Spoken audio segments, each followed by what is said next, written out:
Introducción. La guía que tiene en sus manos tiene como objetivo describir un procedimiento para el tratamiento psicológico de la adicción al juego online que sea de utilidad para los profesionales de UNAD en el ejercicio de su actividad.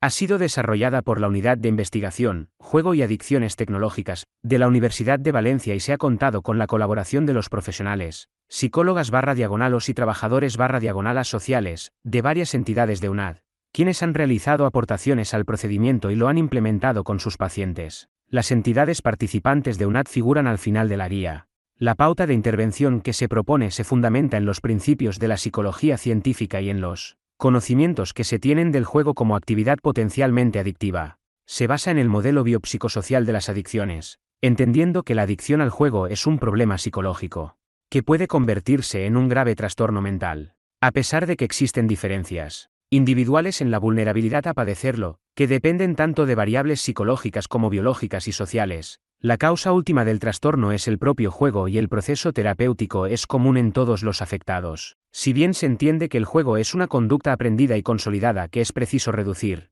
los objetivos terapéuticos no solo se centran en la reducción de la conducta adictiva, sino en la sustitución de la misma por un patrón adaptativo de comportamiento y, en algunos casos, un nuevo estilo de vida. El protocolo que se presenta ha demostrado ser beneficioso, tanto en lo que se refiere a la significación estadística como clínica, esta última en los casos en los cuales se ha analizado. Los pacientes que han terminado el tratamiento y se encuentran en fase de seguimiento refieren la utilidad del tratamiento que han recibido no solo para la superación de la adicción al juego online sino también para la mejora de su salud general y bienestar en el funcionamiento de sus vidas. Respecto a la significación estadística, los resultados son concluyentes. El 47% de los pacientes presentó algún episodio de juego a lo largo del tratamiento. Si bien al finalizar el 87% de los pacientes se encontraba abstinente además de haberse producido un cambio en el uso del tiempo libre con actividades incompatibles a la adicción, lo cual es un indicador de la eficacia del protocolo de tratamiento que se describe a continuación. Ver los resultados en anexo. La guía clínica tiene la pretensión de ser una guía breve de tratamiento psicológico de la adicción al juego a modo de protocolo a lo largo de 3 fases, divididas a su vez en varias sesiones, si bien no se especifica de cuántas se tratan, ya que cada paciente puede llevar un ritmo en función del tiempo que le cueste conseguir y consolidar los objetivos terapéuticos y, por ello, necesitar un número variable de sesiones. Las fases 2 y 3 tienen un orden secuencial y se deben llevar a cabo en sesiones individuales, ya que se analiza el problema para cada persona y tanto el procedimiento como las técnicas se adaptan a cada paciente. Esto es un aspecto fundamental, y lo que distingue esta guía de otras formas de intervención, como los grupos de autoayuda que, en este sentido, no pueden considerarse como auténticos tratamientos psicológicos o de psicoterapia. En el contexto del tratamiento individual es preciso analizar variables tan relevantes en el proceso terapéutico como las condiciones personales, salud mental, situación legal o relaciones familiares. El ámbito más apropiado para conseguir analizar estas dimensiones con profesionalidad y confidencialidad es el counseling. Además, aunque los objetivos terapéuticos y las fases son comunes a todos los pacientes, las técnicas, control de estímulo, exposición, etc., y el procedimiento deben adaptarse a cada persona. Y, de nuevo, la fórmula más apropiada para conseguirlo son las sesiones individuales de tratamiento psicológico. La fase 4, referida a la consolidación de los cambios y la prevención de recaídas, se puede abordar tanto en sesiones individuales como en grupales, en las cuales se analizan, se discuten en grupo e incluso se pueden dramatizar las condiciones que favorecen las recaídas, las estrategias para reconocer las situaciones de riesgo y los recursos para enfrentarse a las mismas. En grupo también se pueden abordar las dimensiones psicológicas, sociales, económicas y políticas del juego, con el objetivo de informar, sensibilizar del problema y cambiar las actitudes hacia el juego. Se trata de un escenario propicio para la reestructuración cognitiva de aspectos específicos del juego, basada en los principios del juego ético. Este sea probablemente el elemento diferenciador de esta guía respecto de otros tratamientos psicológicos. En cada una de las fases se especifican cuáles son los objetivos a conseguir, que se fundamentan en los procesos básicos implicados en la adicción, así como las técnicas a utilizar, todas las cuales han demostrado su eficacia en otros trastornos mentales y adicciones. Como acabamos de indicar, a pesar de que se considera imprescindible para superar la adicción el haber conseguido cada uno de los objetivos propuestos en el protocolo, el terapeuta deberá adaptar el tratamiento a la persona, de acuerdo con sus condiciones y necesidades. Para este fin y de forma transversal, a lo largo del tratamiento, Se propone un enfoque motivacional que tenga en cuenta la exploración continua de la predisposición al cambio en la paciente. Aunque se haya logrado la abstinencia, el proceso de cambio es susceptible de evolucionar hacia distintos estadios y una misma persona puede fluctuar de un momento a otro o de una situación a otra. Por este motivo, en esta guía breve de tratamiento psicológico de adicción al juego online, la máxima es prestar atención a la recaída cognitiva durante toda la intervención, ya que el cambio consumo-abstinencia no es un suceso dicotómico. En algunos casos deberá intervenir en otras áreas o tratar otros problemas, si es que la persona tiene una problemática añadida a la de la adicción al juego. En ese caso puede que se deba intervenir con técnicas que no se incluyen en este manual, pero que pueden ser necesarias para realizar el tratamiento, tales como habilidades sociales y de asertividad, resolución de problemas, intervención en familias, etc. El terapeuta deberá conocer la problemática de cada una de las personas y valorar si es necesario incluirlas o no.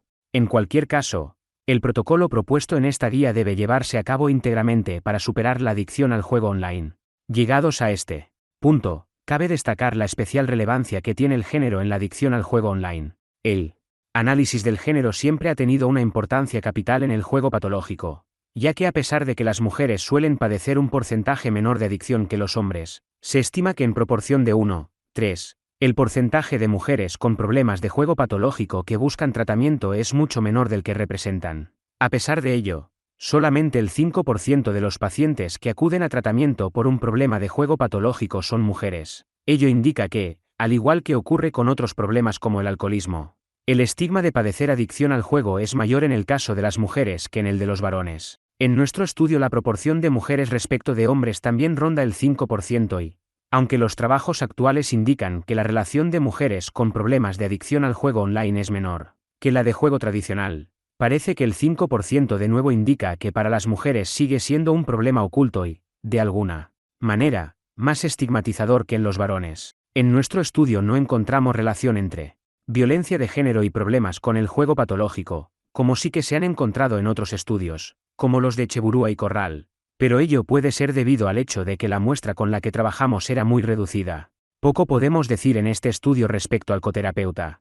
En los casos de juego tradicional el hombre suele venir acompañado de su pareja, mientras que en el caso de las mujeres suele ser una amiga o la madre. En este estudio, sin embargo, en el que la mayoría de pacientes eran solteros, algunos de los varones vinieron acompañados de su madre, padre u otro familiar, y no tanto de su pareja femenina. Aunque no podemos extraer conclusiones, de nuevo debido a lo limitado de la muestra, parece que el juego online tiene unas características respecto del género diferentes que el juego tradicional, que será preciso analizar en un futuro.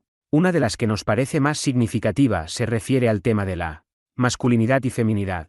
Las nuevas modalidades del juego online, especialmente las apuestas, tienen un componente en el cual se fomentan los atributos característicos de la masculinidad, lo cual hace que los hombres encuentren esta actividad más atractiva, asuman más riesgos y, consecuentemente, tengan más problemas con el juego online que las mujeres. Esto se refleja en un estudio que hemos realizado en la unidad de investigación, Juego y Adicciones Tecnológicas, con una muestra de 7.265 adolescentes entre 15 y 19 años en los que se obtuvieron diferencias estadísticamente significativas entre hombres y mujeres en prácticamente todas las modalidades de juego, pero en el caso de las apuestas online las diferencias tuvieron un tamaño del efecto muy elevado, indicando que los hombres apuestan mucho más que las mujeres y también tienen mayores problemas de adicción al juego online.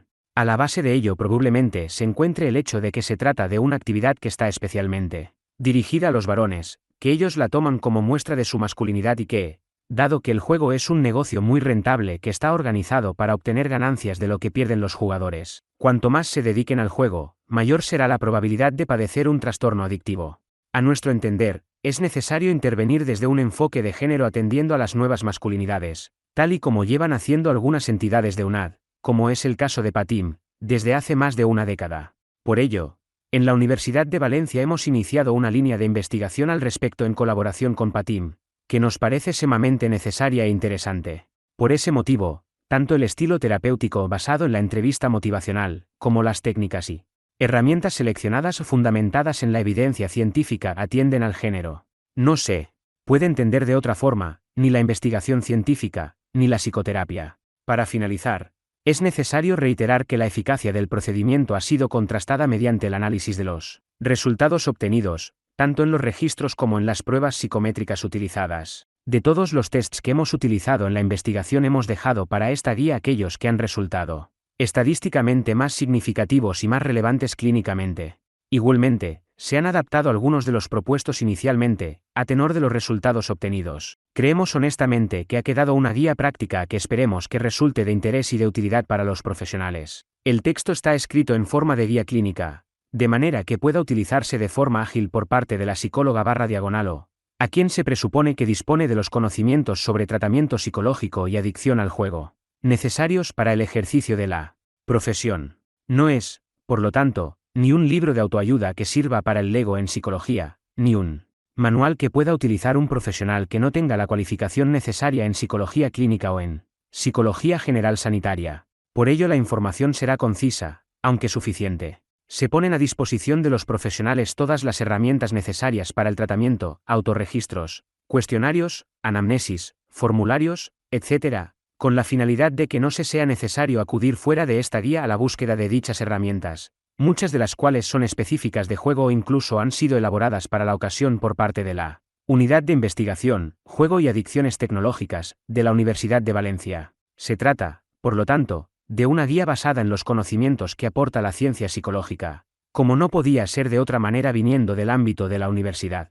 Pero esto es especialmente relevante en este momento en España, ahora que el Ministerio de Sanidad, Consumo y Bienestar Social y el Ministerio de Ciencia, Innovación y Universidades están avanzando en un plan para la protección de la salud frente a las pseudoterapias, muchas de las cuales, lamentablemente, todavía se llevan a cabo por parte de pseudoprofesionales en el ámbito de las adicciones. Fase I. Evaluación clínica y diagnóstico. Las primeras sesiones tienen como objetivo analizar en profundidad el problema del juego online, lo cual implica un conocimiento de la persona afectada y el establecimiento de una relación paciente-terapeuta adecuada basada en la confianza, la aceptación y el respeto. Se trata de claves terapéuticas presentes en cualquier intervención terapéutica aunque, a pesar de ser obvias, no deben de soslayarse ni dejar de enfatizarse en un manual como este.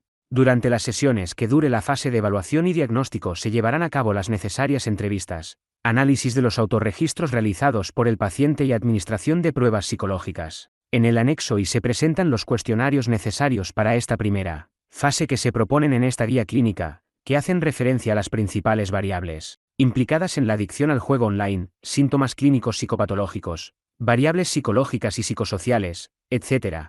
No obstante, el terapeuta deberá incluir, además de ellos, todos los que considere necesarios para la comprensión del problema del paciente, el análisis de la adicción y los cambios que se producen en su estilo de vida durante el proceso terapéutico. Igualmente, si se da el caso de patología dual o consumo de sustancias, deberá usar las pruebas apropiadas para su evaluación y análisis. Finalmente, se describirá el patrón de juego y se establecerá un diagnóstico según los criterios del DSM-5. Es aconsejable que en alguna de estas sesiones acuda con alguien con quien tenga una relación afectiva, que es la persona en la cual se va a apoyar durante el proceso terapéutico y que, llegado el caso, puede ejercer de coterapeuta. Estilo terapéutico. La entrevista motivacional M se trata de una evolución de la terapia centrada en el paciente que combina un estilo terapéutico empático y de apoyo con un método claramente directivo cuya finalidad es tratar de resolver la ambivalencia que muestra el /diagonal la paciente ante cualquier cambio. Se asumirá como máxima de esta técnica en todos los casos, que las personas tienden a comprometerse con lo que ellos mismos defienden, teoría de la autopercepción de Bem. Así, en esta primera fase, como a lo largo de todo el tratamiento, el psicólogo encargado del proceso terapéutico utilizará la entrevista motivacional como estilo terapéutico, manteniendo una relación con la persona afectada por juego basada en los siguientes principios: interés genuino por el problema del paciente, escucha activa y reflexiva, aceptación del estado en el que se encuentra, no prejuzgar ni emitir juicios de valor, empatía con su situación, reconocimiento del problema de juego, preocupación, perspectiva de cambio y optimismo. Ofrecimiento activo de asesoramiento y consejo siempre que el /diagonal la paciente lo pida, actitud activa de ayuda o favorecer el cambio, identificar el problema, eliminar reactancia, proponer estrategias, elección libre de las mismas y favorecer el compromiso, favorecer la autoeficacia, dar feedback del rendimiento, establecer metas a corto y largo plazo, obtención de refuerzos periódicos por la ejecución de las conductas apropiadas y favorecer la motivación intrínseca mediante los sentimientos de autodeterminación, el coterapeuta a sí mismo. Es fundamental la figura de la persona que va a acompañar al paciente durante el proceso terapéutico, que puede ser un familiar o una persona con la que tenga una relación personal. Puede Ser alguien afectado por la conducta del jugador y que pueda ejercer ayuda en el proceso terapéutico. Si bien no es necesario que le acompañe en todas las sesiones, es necesario que acuda en varios momentos, entre ellos al inicio, para que entienda las problemáticas del jugador y éste sea consciente del daño que su comportamiento está ocasionando a su familia. Posteriormente, también deberá acudir a las primeras sesiones de las siguientes fases: control de estímulo, exposición, ya que va a tener un papel activo en el proceso de recuperación y tratamiento. Además del papel activo que ejerce el coterapeuta en el proceso terapéutico, este suele estar afectado por el problema del paciente, de manera que es preciso dedicarle la atención suficiente durante todo el proceso terapéutico. Es conveniente tener en cuenta los siguientes aspectos. El familiar necesita de información suficiente para que entienda que la adicción al juego es un trastorno psicológico, que quien lo padece es el jugador, no el familiar. El asumir esto favorece, a su vez, que, o entienda, algunas de las reacciones del paciente: engaños, dispendio excesivo, pérdida de interés por cuestiones más importantes que el dinero, etc. O se desculpabilice, puesto que el familiar es un afectado más que no tiene por qué ser el responsable de la enfermedad del paciente. Es, más bien, el entorno social actual el que favorece la adicción, ya que se está induciendo el juego de una forma excesiva e irresponsable. Con esto se pretende tanto desculpabilizar al familiar como tener una posición más proclive a la ayuda del paciente. Convencer de que el familiar tiene un papel activo en este tipo de tratamiento ante una enfermedad que se caracteriza porque el paciente ha perdido el control de su conducta. Esto va a suponer que en ocasiones deba mantenerse firme ante demandas del paciente, lo cual no siempre será fácil, por lo que debe tener la confianza de que en ese momento siempre encontrará el apoyo del terapeuta. Es muy importante que estas conversaciones se lleven a cabo en la propia entrevista en la que participen paciente, familiar y coterapeuta, de manera que quede claro que se trata de una alianza terapéutica para resolver la adicción al juego.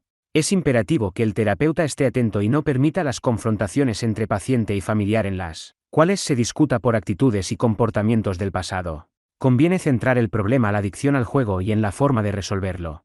Herramientas. Además del estilo terapéutico y de la implicación de coterapeutas, el terapeuta dispone de herramientas de trabajo, formularios, tests, registros, etc., que le ayudan en el proceso terapéutico. Todas las herramientas necesarias se encuentran en el anexo y son conocidas por los profesionales, si bien algunas de ellas requieren una explicación un poco más detallada. El contrato terapéutico: se establecerá un contrato conductual, en el cual se explicará el fundamento del protocolo de tratamiento, los objetivos que se pretenden y la estructura del tratamiento. Objetivos del contrato terapéutico: dar información sobre el proceso terapéutico, duración, fases, etc. Suministrar seguridad al paciente respecto del proceso de cambio, establecimiento del grado de implicación y compromiso de terapeuta, paciente y coterapeuta. Definir metas, aclaración de objetivos una vez realizada la entrevista clínica, estudiado el patrón de juego y realizado el análisis funcional. Se decidirá si se precisa de una sesión independiente con el familiar o con el propio jugador, en el caso de que se necesite profundizar más en alguna cuestión clínica. En ese caso se introducirían otras pruebas, análisis o estudios. No obstante, lo normal es que sea suficiente con la entrevista inicial y las pruebas que se lleva el paciente para responder en su casa. Al efecto, se le suministrarán las hojas de respuesta y se le citará para la semana siguiente para la primera sesión de tratamiento en la que se llevará a cabo el control de estímulo. Análisis funcional objetivo. El análisis funcional AF es clave para el estudio de todas y cada una de las condiciones que favorecen la conducta adictiva, así como las circunstancias que la mantienen. Nos va a aportar datos sobre qué es lo que provoca la conducta adictiva, así como las circunstancias que la mantienen. En definitiva, el AF nos va a aportar conocimientos sobre qué es lo que provoca una conducta y qué consecuencias tiene que va a hacer que ésta se repita constantemente, es decir, que la mantienen. No solo nos va a servir para evaluar la adicción al juego de azar, también nos va a indicar: 1. Cuando es preciso intervenir; 2. ¿Qué técnicas vamos a aplicar? 3. Si estamos obteniendo los resultados que pretendemos con el tratamiento. Procedimiento: autorregistro. Para análisis funcional se proporciona el autorregistro al paciente, que deberá cumplimentar durante el periodo de evaluación y tratamiento. Las variables a tener en cuenta son: 1. Hora. Nos va a indicar el patrón diario de juego y permite establecer una previsión de los momentos que van a ser especialmente críticos. Nos servirá para la elaboración de un horario de actividades diarias con precisión y bien distribuidas como conductas alternativas que prevengan la aparición del juego. 2. Tipo de juego, lugar. Nos va a dar información de la tipología del jugador, la diversidad de juegos que frecuenta y lo que suponen cada uno en dinero gastado, tiempo dedicado, etc. Conocer el lugar en que realiza la conducta de juego puede ser muy útil en las diferentes fases del tratamiento. Nos va a permitir ir adecuando las técnicas de control de estímulo y evitar que aparezca el juego, y más adelante, para reconocer las situaciones de alto riesgo y entrenar en prevención de recaídas. 3. Consumo de sustancias A, DU, D. Indicar el consumo de sustancias, si lo hay, antes, durante y después del juego es muy importante. En algunos casos, el alcohol puede estar favoreciendo tanto el inicio como el mantenimiento del juego, pero en otros se convierte en el modo de aliviarse después de haber jugado y haber perdido. 4. Dinero gastado / ganado.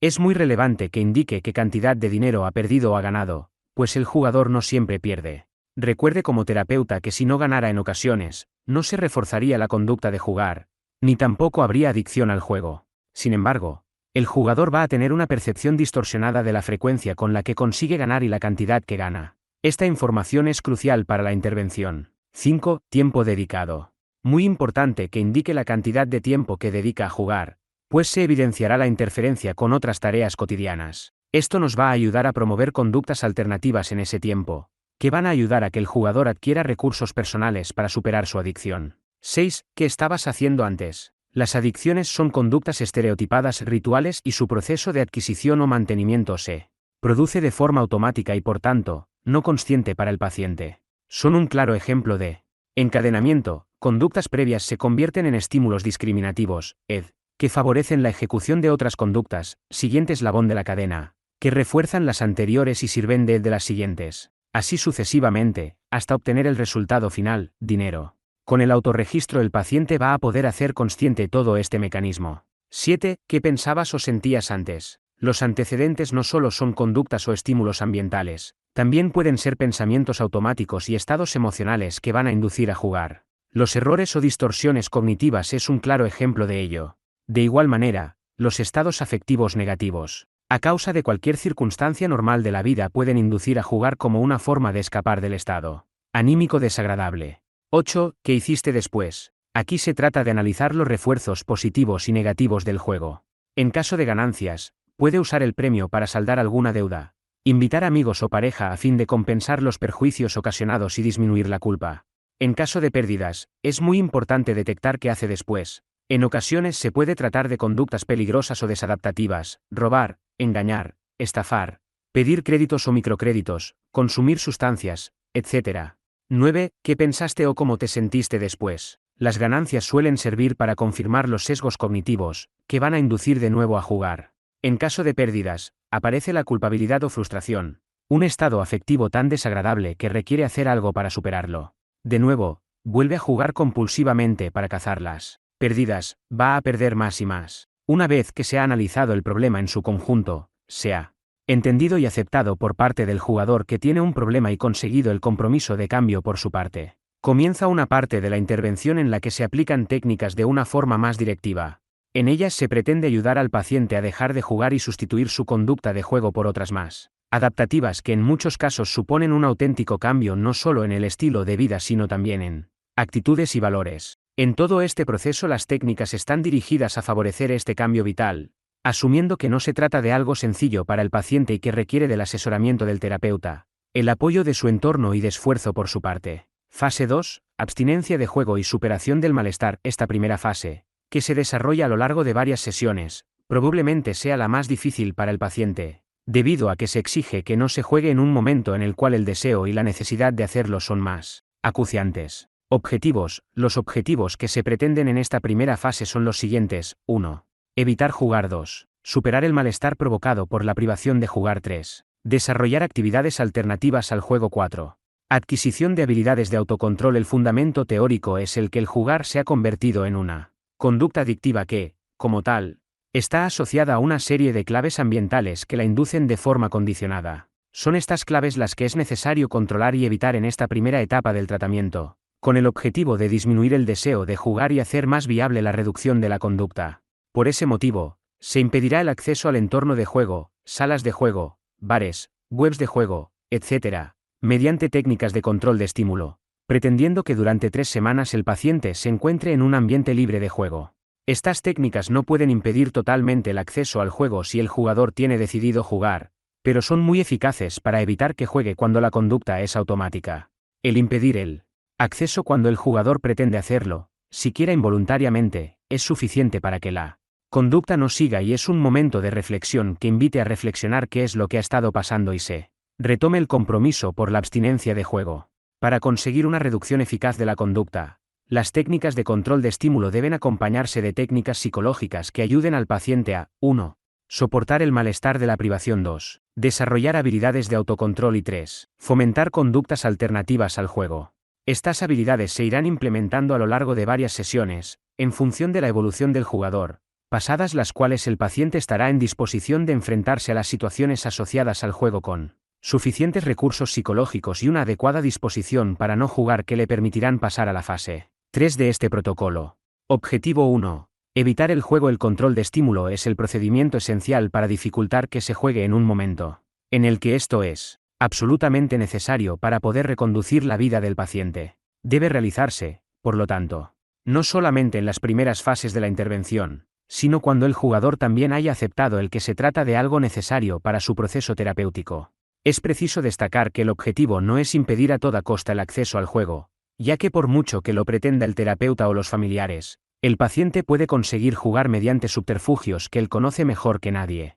El objetivo principal es impedir que, si llega a tener un deseo irreprimible, o hay ciertas condiciones que le inducen a jugar, no pueda hacerlo fácilmente, lo cual le obligue a tener que utilizar alguna estrategia y le dé tiempo a recapitular lo que está pasando y no continúe. Se trata más bien de una barrera de contención, que incluso pueda resultarle terapéutica, en el sentido de que le permite darse cuenta de que el deseo de jugar no desaparece tan fácilmente y que su propio estilo de vida le conduce por muchos caminos al juego.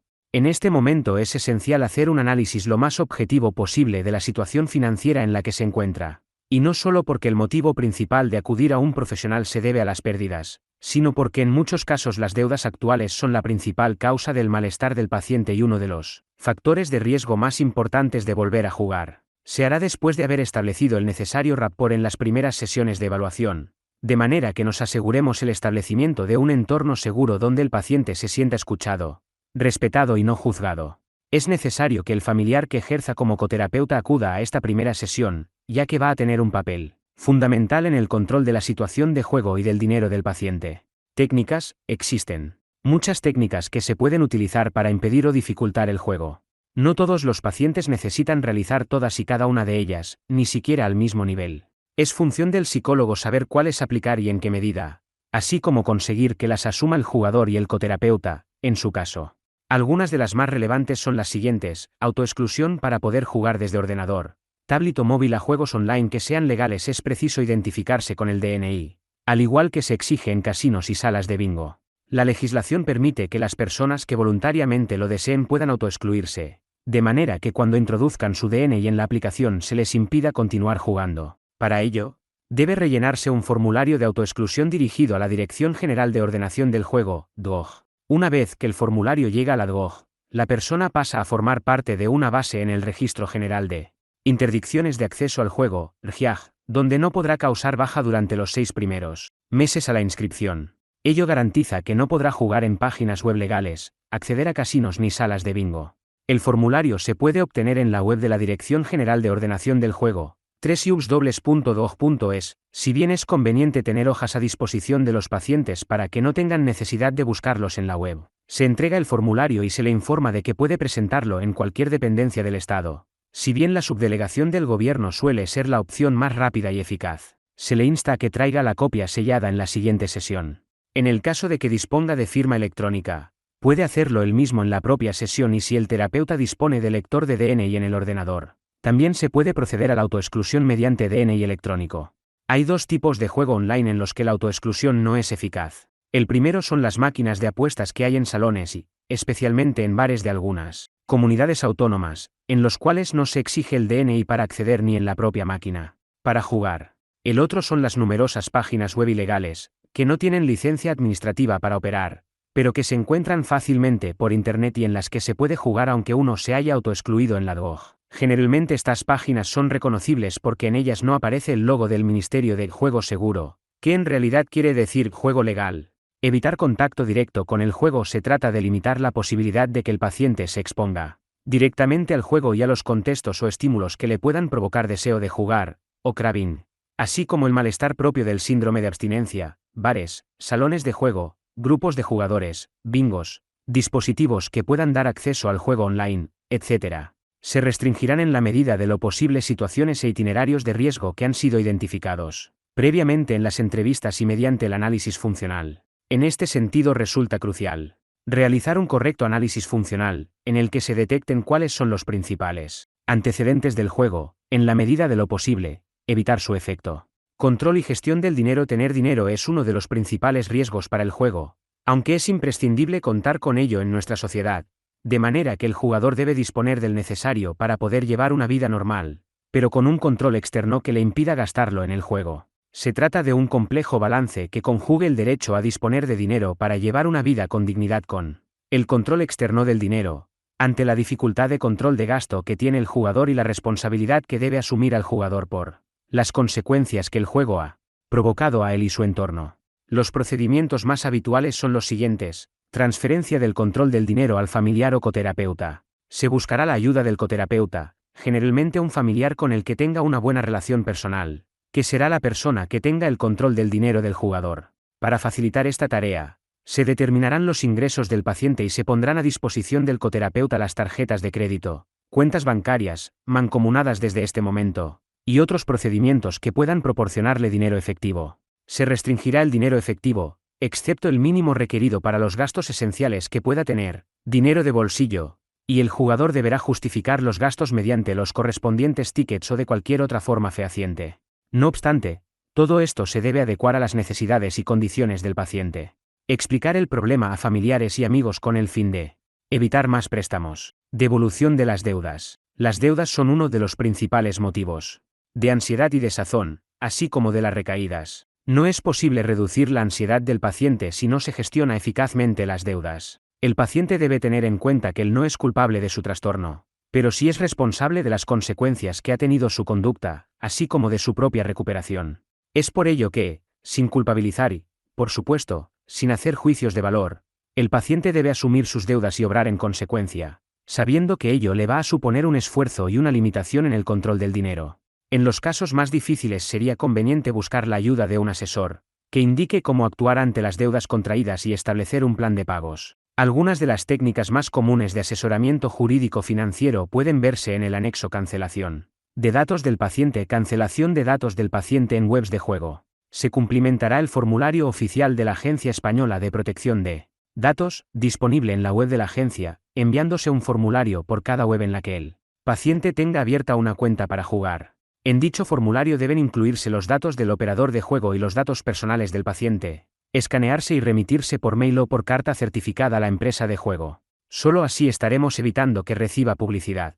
La dirección del documento público para la cancelación de datos es https://3ubs.app.es/portalbebagpd/ Canal del Ciudadano /denuncias ciudadano /derecho-derecho-den /common /pdfs /derecho-cancelación-c1 PDF. En caso de que se modifique la ubicación de este documento y no aparezca al utilizar esta dirección web, siempre habrá uno vigente en la web de la agencia, www.app.es. En la propia web está toda la información disponible sobre el uso y cumplimentación de este documento. No obstante, también atienden telefónicamente las dudas, pudiendo encontrar también en su web el teléfono vigente. Cancelación de posibilidad de recibir microcréditos. Muchas de las deudas de los pacientes están contraídas con empresas de microcréditos, las cuales prestan pequeñas cantidades de dinero de forma prácticamente inmediata y sin tener un efectivo control de la capacidad de devolución. Suele ser habitual que un préstamo se utilice para jugar con la intención de obtener dinero para pagar otro préstamo. Lo habitual es que ese dinero se pierda en el juego y se incremente la deuda no solo con el nuevo préstamo, sino con los intereses abusivos que tienen estos microcréditos. Con independencia de que hay que diseñar un plan de devolución de las deudas, a veces solicitando quitas o suspensión de los intereses, es imprescindible darse de baja de estas empresas enviando un formulario que se obtiene en la web. www.emip.es. El primer control de acceso a las páginas web se realiza mediante la autoexclusión. A veces es suficiente con ello y el paciente puede seguir usando Internet normalmente sin necesidad de jugar. En el caso de que en el análisis funcional se haya detectado el riesgo del uso de Internet como instigador de juego, habrá que tomar las medidas necesarias, que siempre serán personalizadas, tales como restricción temporal de uso de los dispositivos, utilización de contraseñas, bloqueo de páginas web, etc. Objetivo 2. Superación del malestar. Uno de los principales problemas de las adicciones es el malestar que se produce por la privación del consumo, en este caso de la conducta de juego. No obstante, no todos los pacientes sufren por igual este malestar, de manera que es preciso personalizar el procedimiento, adiestrando en las técnicas adecuadas a quien las necesite. Habría que analizar si el paciente se encuentra mal cuando lleva un tiempo sin jugar, en cuyo caso habría que entrenar en técnicas largas o profundas de reducción del malestar. En el caso de que solamente le genere malestar la situación de juego, ver anuncios, navegar en webs de juego, acudir a bares o salones, etc., habría que entrenar en técnicas breves, incluso disimuladas, que pueda usar en situación. También es necesario tener en cuenta la experiencia del paciente en estas técnicas, puesto que puede conocer alguna de ellas y, en ese caso, habría que chequear para ver si la realiza adecuadamente. Por último, hay que contar con la experiencia del /la psicólogo /, y utilizar las técnicas que uno conoce mejor y las que se encuentra más preparado para entrenar. Algunas de las técnicas más útiles son las siguientes: relajación muscular progresiva de Jacobson. Versión larga, relajación muscular progresiva de Jacobson. Versión corta, entrenamiento autógeno, hipnosis o autohipnosis, respiración abdominal, otros tipos de ejercicios de respiración, técnicas de distracción. Objetivo 3. Conductas alternativas. El establecimiento de conductas alternativas al juego es un recurso indispensable en el protocolo de intervención. Con ello se pretende, 1. Ocupar el tiempo con actividades incompatibles al juego, de manera que la persona no tenga la oportunidad de jugar, fortaleciendo de esta manera el efecto que tienen las técnicas de control de estímulo. Se trata de actividades concretas, que deben realizarse en momentos determinados a lo largo de la semana. Por ese motivo deben detallarse en un registro semanal, indicando operativamente qué acciones van a llevarse a cabo, cuándo las van a realizar y cuánto tiempo les van a ocupar. 2. Generar un patrón de conducta alternativo al jugar que incluso puede favorecer un estilo de vida diferente, en el caso de que ello sea necesario. Se trata, por lo tanto, de actividades que se pretende que se incorporen en el repertorio conductual por sus efectos beneficiosos para la persona, con independencia de que puedan ser incompatibles con el juego o ni siquiera son actividades que pueden ir incorporándose en las fases más avanzadas de la intervención, pretendiendo que se mantengan por el propio interés de la persona en llevarlas a cabo. En el anexo aparece un procedimiento de entrenamiento en conductas alternativas que puede utilizarse en el tratamiento de la adicción al juego online. Fase 3. Descondicionamiento y nuevo estilo de vida. Una vez superada la primera fase, en la cual se supera el síndrome de abstinencia primario gracias a las técnicas de superación del malestar y el desarrollo de conductas alternativas, es necesario proceder al descondicionamiento de la conducta adictiva. Ello es debido a que los estímulos presentes en la situación de juego, tanto ambientales como propiamente personales, se han condicionado al juego y provocan una necesidad de jugar cada vez que aparecen. Igualmente, tanto la necesidad como el malestar que se provoca ante la situación del juego se resuelven volviendo a jugar, de manera que la conducta se refuerza negativamente, consolidando con firmeza la conducta de juego. Para reducir definitivamente no solo la conducta, sino también la necesidad de jugar, es preciso acudir a las técnicas de descondicionamiento, principalmente la extinción. En eso se basan las técnicas de exposición. Para evitar el riesgo de que la situación le induzca a jugar de nuevo, la exposición se realizará de una forma gradual y con la ayuda de un coterapeuta, quien evitará que el paciente vuelva a jugar en las fases iniciales. El hecho de ir sometiéndose a situaciones de juego sin llegar a jugar en ningún momento tendrá como consecuencia que los ECC asociados al juego se descondicionen y dejen de producir necesidad de jugar, así como que el juego no sea la forma de superación del malestar, sino que éste desaparezca con otras estrategias de autocontrol que ya se han comenzado a introducir en la última fase del control de estímulo y que se reforzarán en esta tercera fase. El análisis funcional nos dará información de qué tipo de juego es al que debemos exponer a cada paciente: apuestas, póker, juegos de casino, o incluso una combinación de ellos, así como el establecimiento de la jerarquía, ya que cada persona tiene una experiencia única con el juego. La exposición gradual se llevará a cabo a lo largo de 3 o 4 semanas, periodo que puede ser para que se produzca la extinción de las respuestas condicionadas y se hayan adquirido las estrategias de afrontamiento ante las situaciones que desencadenan el juego excesivo. No obstante, y en la medida en que se trata de un procedimiento donde hay que atender a las características individuales, gravedad del problema, grado de exposición al que se someta, comorbilidad entre diferentes tipos de juego, etc., se podrían ampliar el número de sesiones si fuera necesario. Se indica a continuación el proceder general para el establecimiento de las jerarquías, poniendo como ejemplo los 3 tipos de juegos online utilizados con más frecuencia: póker online, apuestas y juegos de casino online.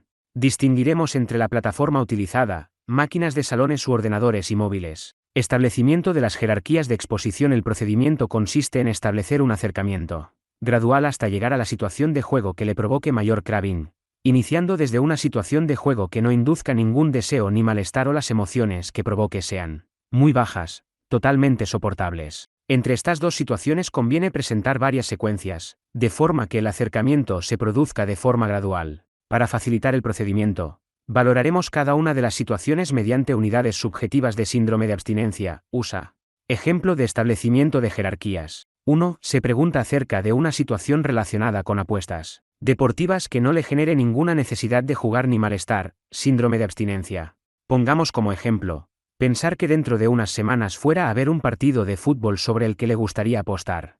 A esa situación le daremos un valor de 0, si es que no provoca ningún malestar en este momento. Después se le pregunta cuál es la situación que le provocaría mayor malestar y supongamos que la persona dice, estar en un salón de juego en los momentos iniciales del partido, con las pantallas retransmitiendo en directo y delante de una máquina de apuestas con dinero en la mano. Esto tendría una puntuación de 100, si bien todavía podíamos incrementar más el valor de la misma haciendo que se imagine que ha bebido alcohol y sabe que varias figuras del equipo contrario no juegan por sanción. Entre estas dos situaciones incluiríamos varias secuencias, aproximadamente 10 a 15. Las secuencias se pueden registrar en una tabla como la siguiente. 2. Procurar que las secuencias estén separadas entre sí por una distancia similar, 5 a 10. USA, por ejemplo.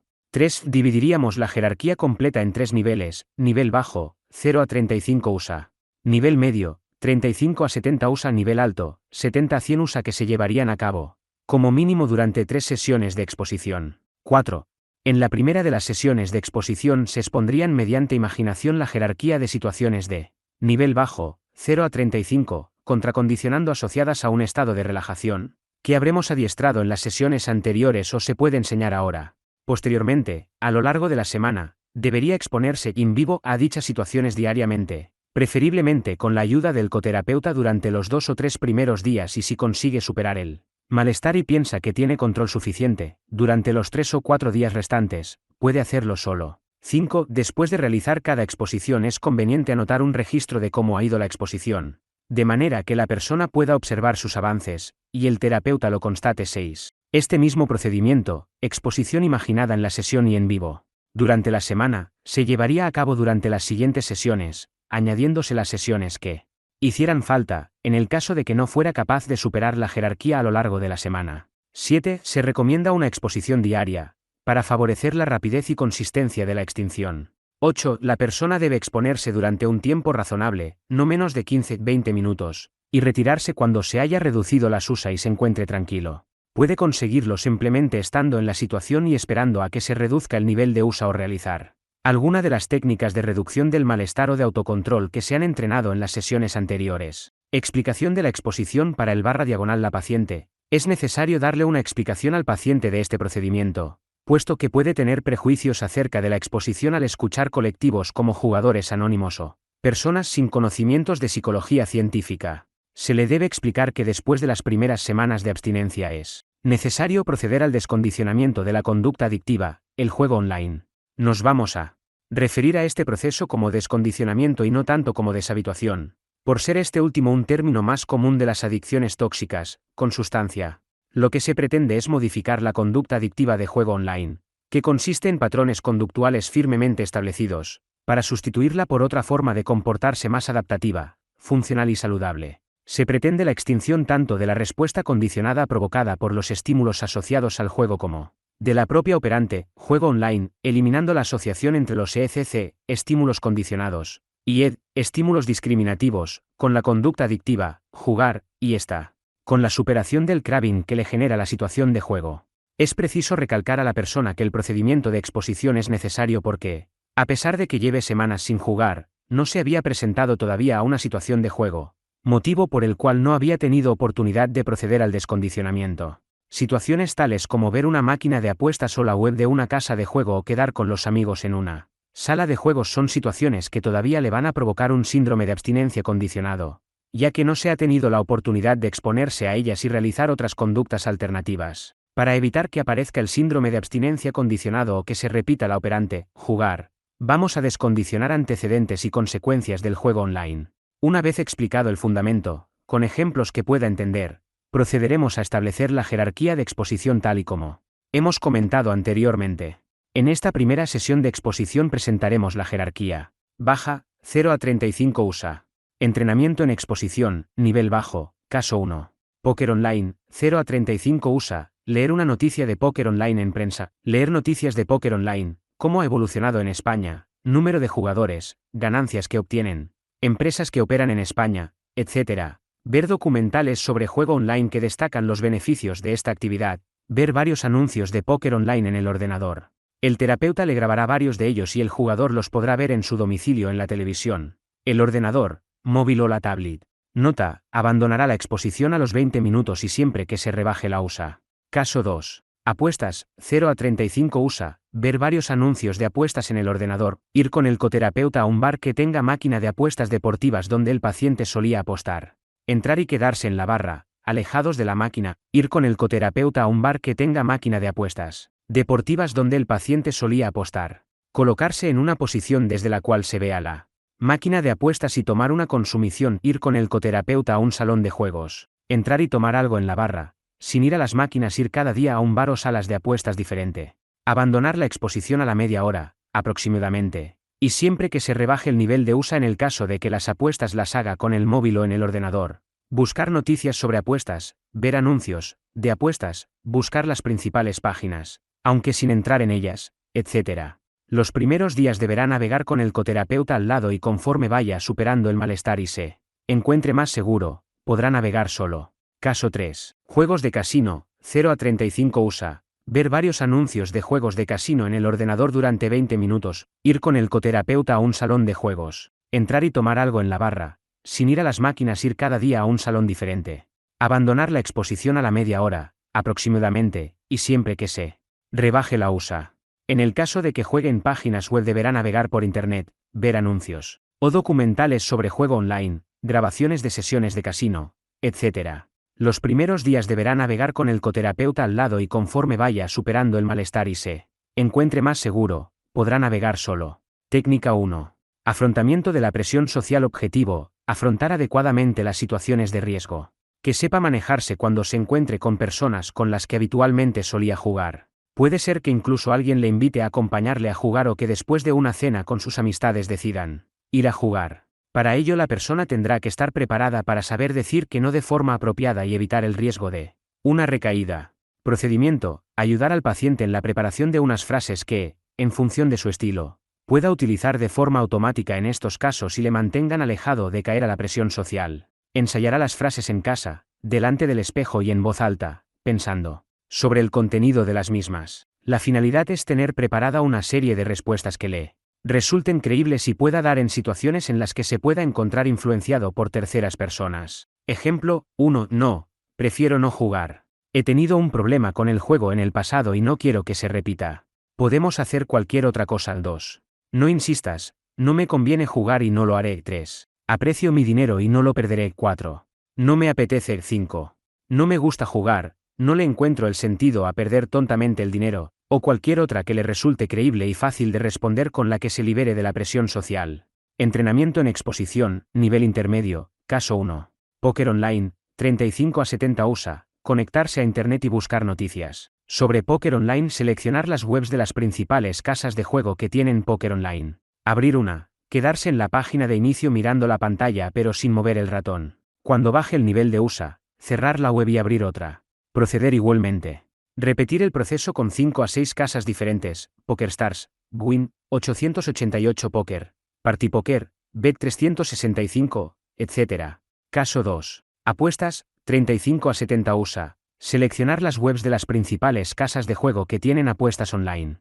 Abrir una. Quedarse en la página de inicio mirando la pantalla pero sin mover el ratón. Cuando baje el nivel de USA, cerrar la web y abrir otra. Proceder igualmente.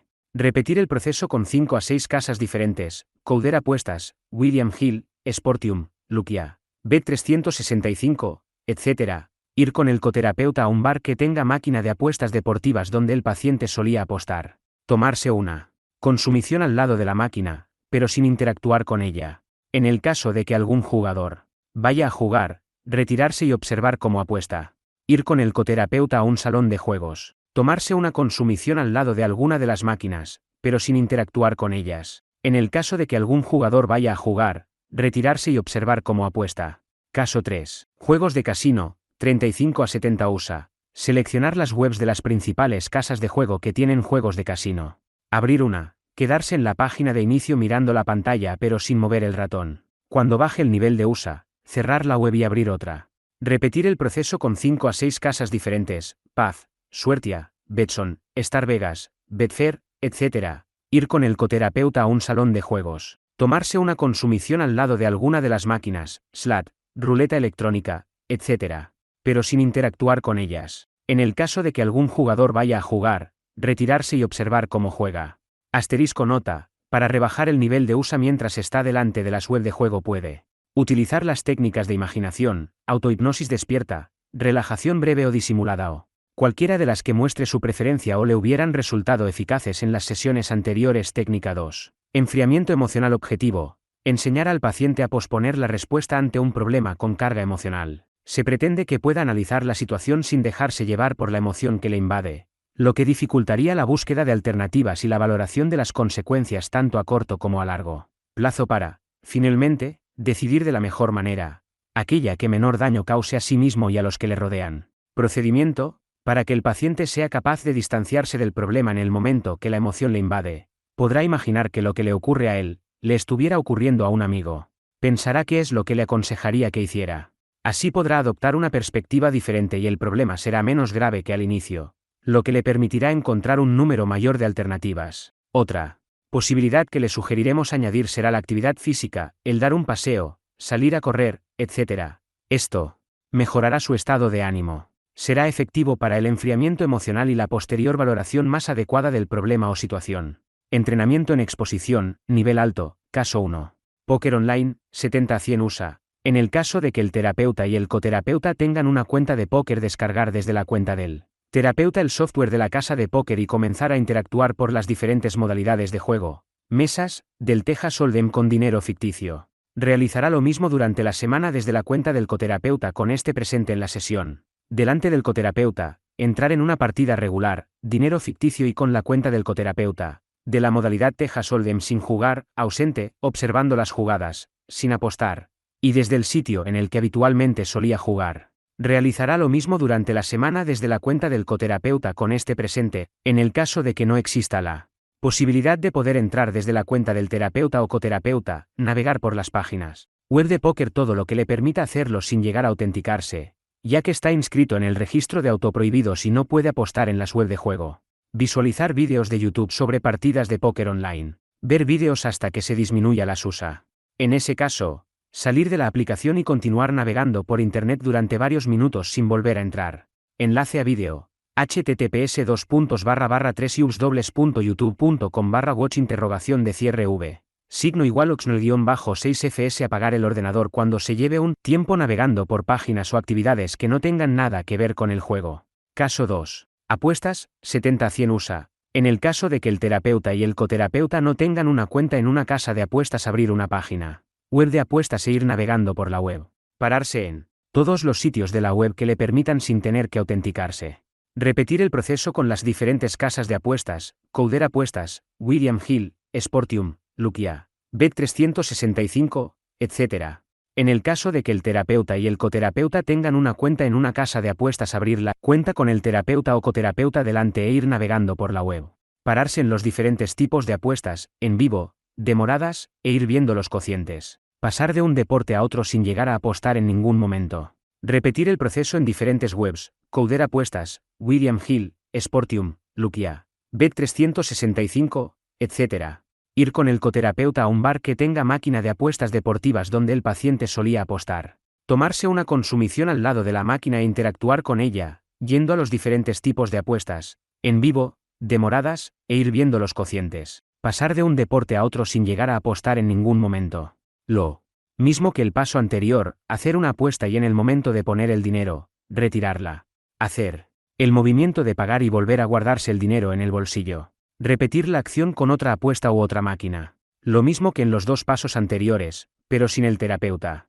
Caso 3. Juegos de casino, 70-100 USA. En el caso de que el terapeuta y el coterapeuta no tengan una cuenta en una casa de juego, abrir una página web de juego e ir navegando por la web. Pararse en todos los sitios de la web que le permitan sin tener que autenticarse.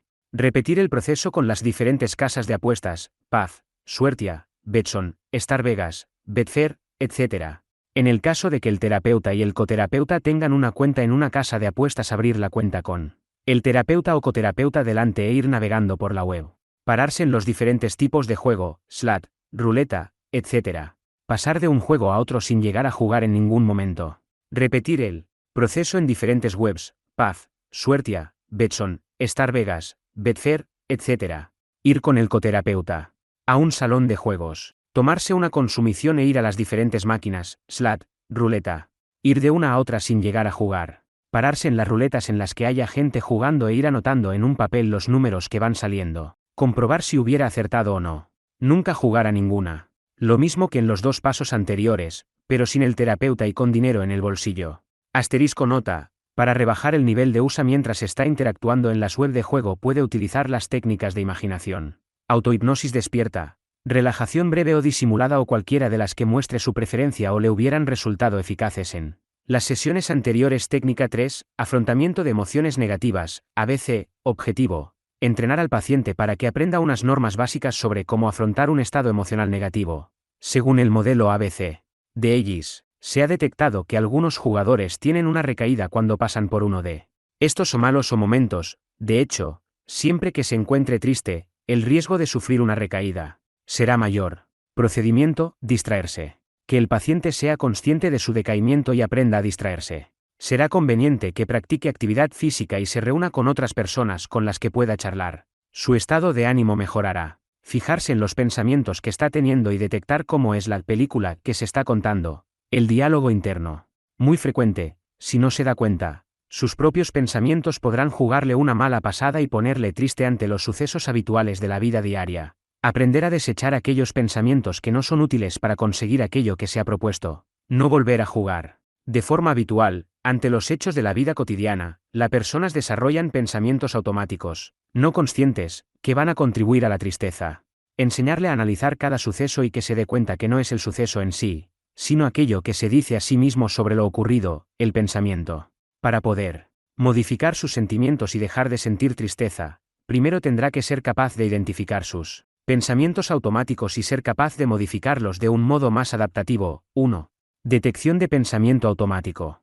Ejemplo: no sirvo para nada. 2. Discusión. Ejemplo: realmente no sirvo para nada. 3. Respuesta útil para la meta de seguir sin jugar. Ejemplo: no es cierto que no sirvas para nada, de hecho, hay muchas cosas que puedes hacer bien. Eres bueno haciendo tu trabajo, has conseguido unas notas muy buenas, y lo más importante, te propusiste dejar de jugar y a pesar de que no sería fácil, con valentía y esfuerzo, lo has conseguido. Tarea para casa: identificar, discutir y modificar sus propios pensamientos a pensamientos útiles que le ayuden. Fase 4. Consolidación de los cambios y prevención de recaídas. Reducida la conducta adictiva. Superado el síndrome de abstinencia. Descondicionados los estímulos y situaciones que provocaban la abstinencia condicionada. Convencido de la creencia errónea de hacerse rico jugando, entrenando formas alternativas de conducta, adaptativas, lúdicas e incluso divertidas, y practicando técnicas para enfrentarse a los problemas que le provoca el juego. Todavía no ha acabado el tratamiento.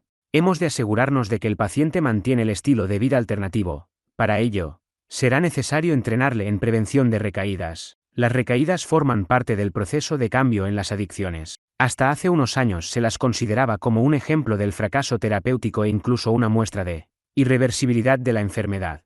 Sin embargo, esto ha cambiado actualmente, pues se entiende que, aunque en absoluto son deseables, son estadísticamente frecuentes. Tanto es así, que se consideran parte del mismo proceso de cambio en adicciones, según el modelo transteórico de Prochaska y Di Clemente. Así, pues, es imprescindible prevenirlas para evitar que aparezcan y, aunque llegaran a darse, de ninguna manera va a significar que el tratamiento no haya sido eficaz, o que nada se pueda hacer ya para solucionar el problema de adicción. Todo lo contrario, si aparece la recaída, necesitaremos volver a poner en marcha, con más interés todavía, todas las estrategias y recursos que han hecho que el paciente permaneciera abstinente hasta el momento de la caída o desliz. Actualmente sabemos que hay procesos psicológicos que intervienen en las recaídas y que hacen que, tras un periodo largo de abstinencia, puedan aparecer circunstancias personales o situaciones ambientales que van a inducir al paciente a volver a jugar. Por ello, va a ser necesario conocer estas circunstancias, informar al paciente sobre el riesgo de las mismas, convencerle de que puede superar dichas contingencias y, sobre todo, le vamos a enseñar qué hacer para evitar la recaída. Situaciones estresantes, eventos emocionalmente intensos, negativos o positivos, recuerdos positivos acerca del juego o de sus circunstancias, reaparición de elementos asociados al juego, o incluso el mero hecho del paso del tiempo pueden ser eventos que generen una perentoria e inesperada necesidad de jugar. Si la persona no está preparada para identificar esa situación y reaccionar adecuadamente, la recaída no solo es posible, sino probable. Prevención de recaídas, sesiones individuales. Las recaídas se consideran parte del proceso de cambio en adicciones y va a ser necesario prevenirlas para evitar su aparición. La superación de la adicción ha de entenderse desde una perspectiva temporal, en la que la persona no baje la guardia a pesar de que se encuentre mejor. Si ocurriera la recaída, no debe interpretarse como un fracaso, y será clave aprender del desliz o recaída. La idea de cambio en espiral, desarrollada por Prochaska y Di Clemente, ayuda a entender que, tras un desliz o retroceso, generalmente la persona no se encuentra exactamente en el mismo punto que antes de iniciar el tratamiento. Esto va a ayudar a combatir en el paciente ideas del tipo estoy otra vez igual que al principio, no consigo avanzar, etc. Tras comprender el proceso en espiral resulta sencillo entender que la recaída es una cadena progresiva de conductas que se inicia mucho antes de que la persona vuelva al patrón anterior de consumo no controlado. Prevenir la recaída va a suponer dentro de la terapia fomentar el autocontrol del paciente para que sea capaz de anticipar y afrontar las situaciones difíciles que se presenten con el fin de evitar la recaída. Así pues, en el entrenamiento en prevención de recaídas aspiramos a que el paciente sea capaz de identificar las situaciones de alto riesgo y aprender a superarlas con éxito. Habrá que fomentar el autocontrol para que tenga las habilidades y estrategias necesarias para anticipar y afrontar situaciones difíciles con el fin de que pueda evitar que se produzca una recaída. También es útil que conozca previamente cuáles son las reacciones habituales ante un desliz o una recaída, en concreto el efecto de violación de abstinencia. Le enseñaremos a manejarlo y a poner en práctica las estrategias de afrontamiento aprendidas para interrumpir el episodio puntual de pérdida de control. En última instancia, le enseñaremos a actuar si, llegado el caso, se produce un desliz o recaída. Objetivos: 1. Aprender a identificar las situaciones de alto riesgo, SAR. 2. Entrenamiento en estrategias de afrontamiento. 3. Conocer el efecto de violación de la abstinencia, EVA. 4. Saber qué hacer si se produce un desliz. Procedimiento: ¿qué es una recaída? Se pedirá al paciente que reflexione acerca de lo que cree que es una recaída y nos transmita sus ideas. Reforzaremos aquellas ideas que sean adecuadas y corregiremos aquellas otras que sean erróneas explicando el concepto de forma clara para que lo pueda entender. Haremos especial hincapié en que se trata de una cadena conductual y que será conveniente cortar la cadena en los primeros eslabones con el fin de cortar la conducta y evitar que se vuelva a jugar. Una recaída va a implicar la vuelta a la conducta de jugador patológico, y con ello, la vuelta al estilo de vida anterior, después de un periodo de abstinencia y de cambio de estilo de vida. Si la vuelta a ese patrón de conducta es breve, no se consideraría una recaída, sino más bien un desliz puntual. Pero será necesario afrontar de modo adecuado estos deslices para evitar que se conviertan en auténticas recaídas. ¿Qué es una situación de alto riesgo? Después de superado el problema de la adicción van a suceder situaciones críticas en la vida del paciente para las cuales deberá disponer de recursos para no volver a jugar. Las situaciones de alto riesgo van a ser diferentes para cada persona y las detectaremos mediante el análisis funcional. Son de alto riesgo por la elevada probabilidad de que en esas circunstancias el paciente pierda el control y vuelva a jugar. Una situación de alto riesgo se define como cualquier situación, incluyendo las reacciones emocionales a la situación, que representa una amenaza para la sensación de control del individuo y aumenta el riesgo de recaída. Marlatt, 1993. Estas situaciones críticas van a ser, entre otras, la disponibilidad de dinero, confiarse y bajar la guardia, la presencia de estados de ánimo desagradables y /diagonal o las emociones intensas negativas provocadas por diversas circunstancias, no necesariamente relacionadas con el juego, la presión social para jugar y el recuerdo de los buenos momentos del juego, la presencia de estímulos condicionados asociados al juego que no se hubieran extinguido y que provoquen deseo de jugar el tiempo.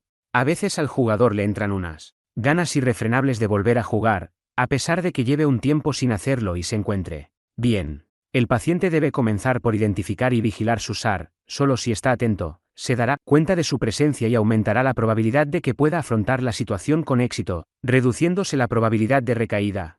En este proceso, igual que ocurre en el contracondicionamiento, el jugador debe tener un papel activo para identificar y singularizar los momentos de crisis, que pueda establecer una jerarquía con las principales de ellas. Entrenamiento en estrategias de afrontamiento. Las recaídas suelen aparecer porque en los momentos críticos no se disponen de las estrategias conductuales para hacerles frente, o estas no se ejecutan apropiada y automáticamente. Se repiten los patrones desadaptativos previos al tratamiento. Jugar. Para prevenir la recaída, es preciso que aprenda estrategias de afrontamiento que le ayudarán a no volver a jugar. El paciente deberá valorar las estrategias necesarias para evitarla recaída en dicha situación, identificar varias estrategias que podrían llevarse a cabo ante cada una de las posibles situaciones de riesgo.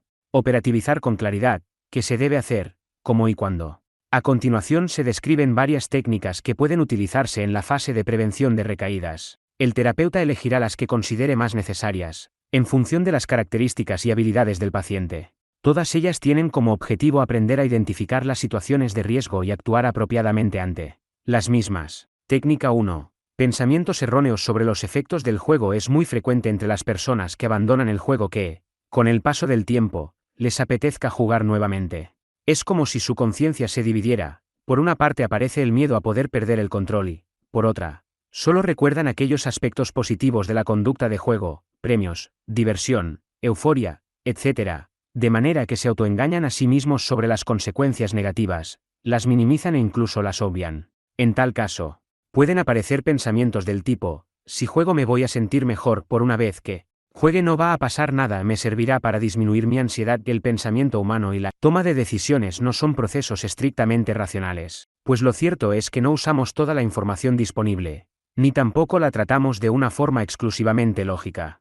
Para interactuar y reaccionar en un entorno tan complejo como es el humano y con tanta cantidad de información, nos valemos de atajos y heurísticos que muchas veces nos van a llevar a pensamientos erróneos que pueden llegar a ser funcionalmente desadaptativos. Objetivo: trabajar con el paciente para que no se engañe. Procedimiento: explicar al paciente cómo funcionan los heurísticos o atajos del pensamiento que nos llevan a decidir de forma errónea, minimizando las consecuencias negativas de volver a jugar.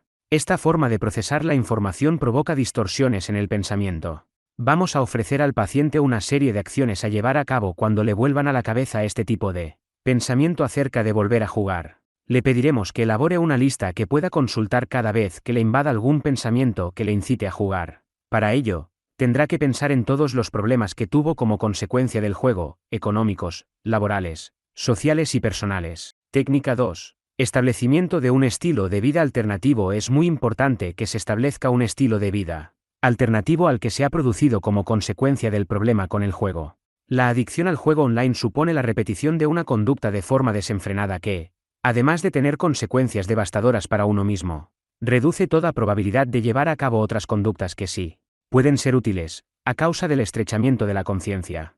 Debemos favorecer la adquisición o recuperación de conductas funcionales que desaparecieron por desuso, y que son las que van a ocupar el tiempo del paciente. Objetivos: que el paciente mantenga y consolide el estilo de vida adaptativo y elimine la necesidad de jugar. Repaso del haz por medio del autorregistro actual del paciente. Ello nos permitirá evaluar la situación de cambio del estilo de vida y redirigir en caso de que sea necesario. Es preciso ocupar el tiempo de una forma adaptativa, pues de lo contrario, si el paciente no sabe en qué ocupar su tiempo libre, esto se puede convertir en una situación peligrosa para la recaída, la soledad. Reforzar los cambios más importantes que ha llevado a cabo el paciente para dejar de jugar. Se reforzará su valentía y esfuerzo realizado para lograrlo y se transmitirá la idea de mantenerlos a lo largo del tiempo. Procedimiento: repasar con el paciente el listado de conductas alternativas que se ordenó al inicio del tratamiento.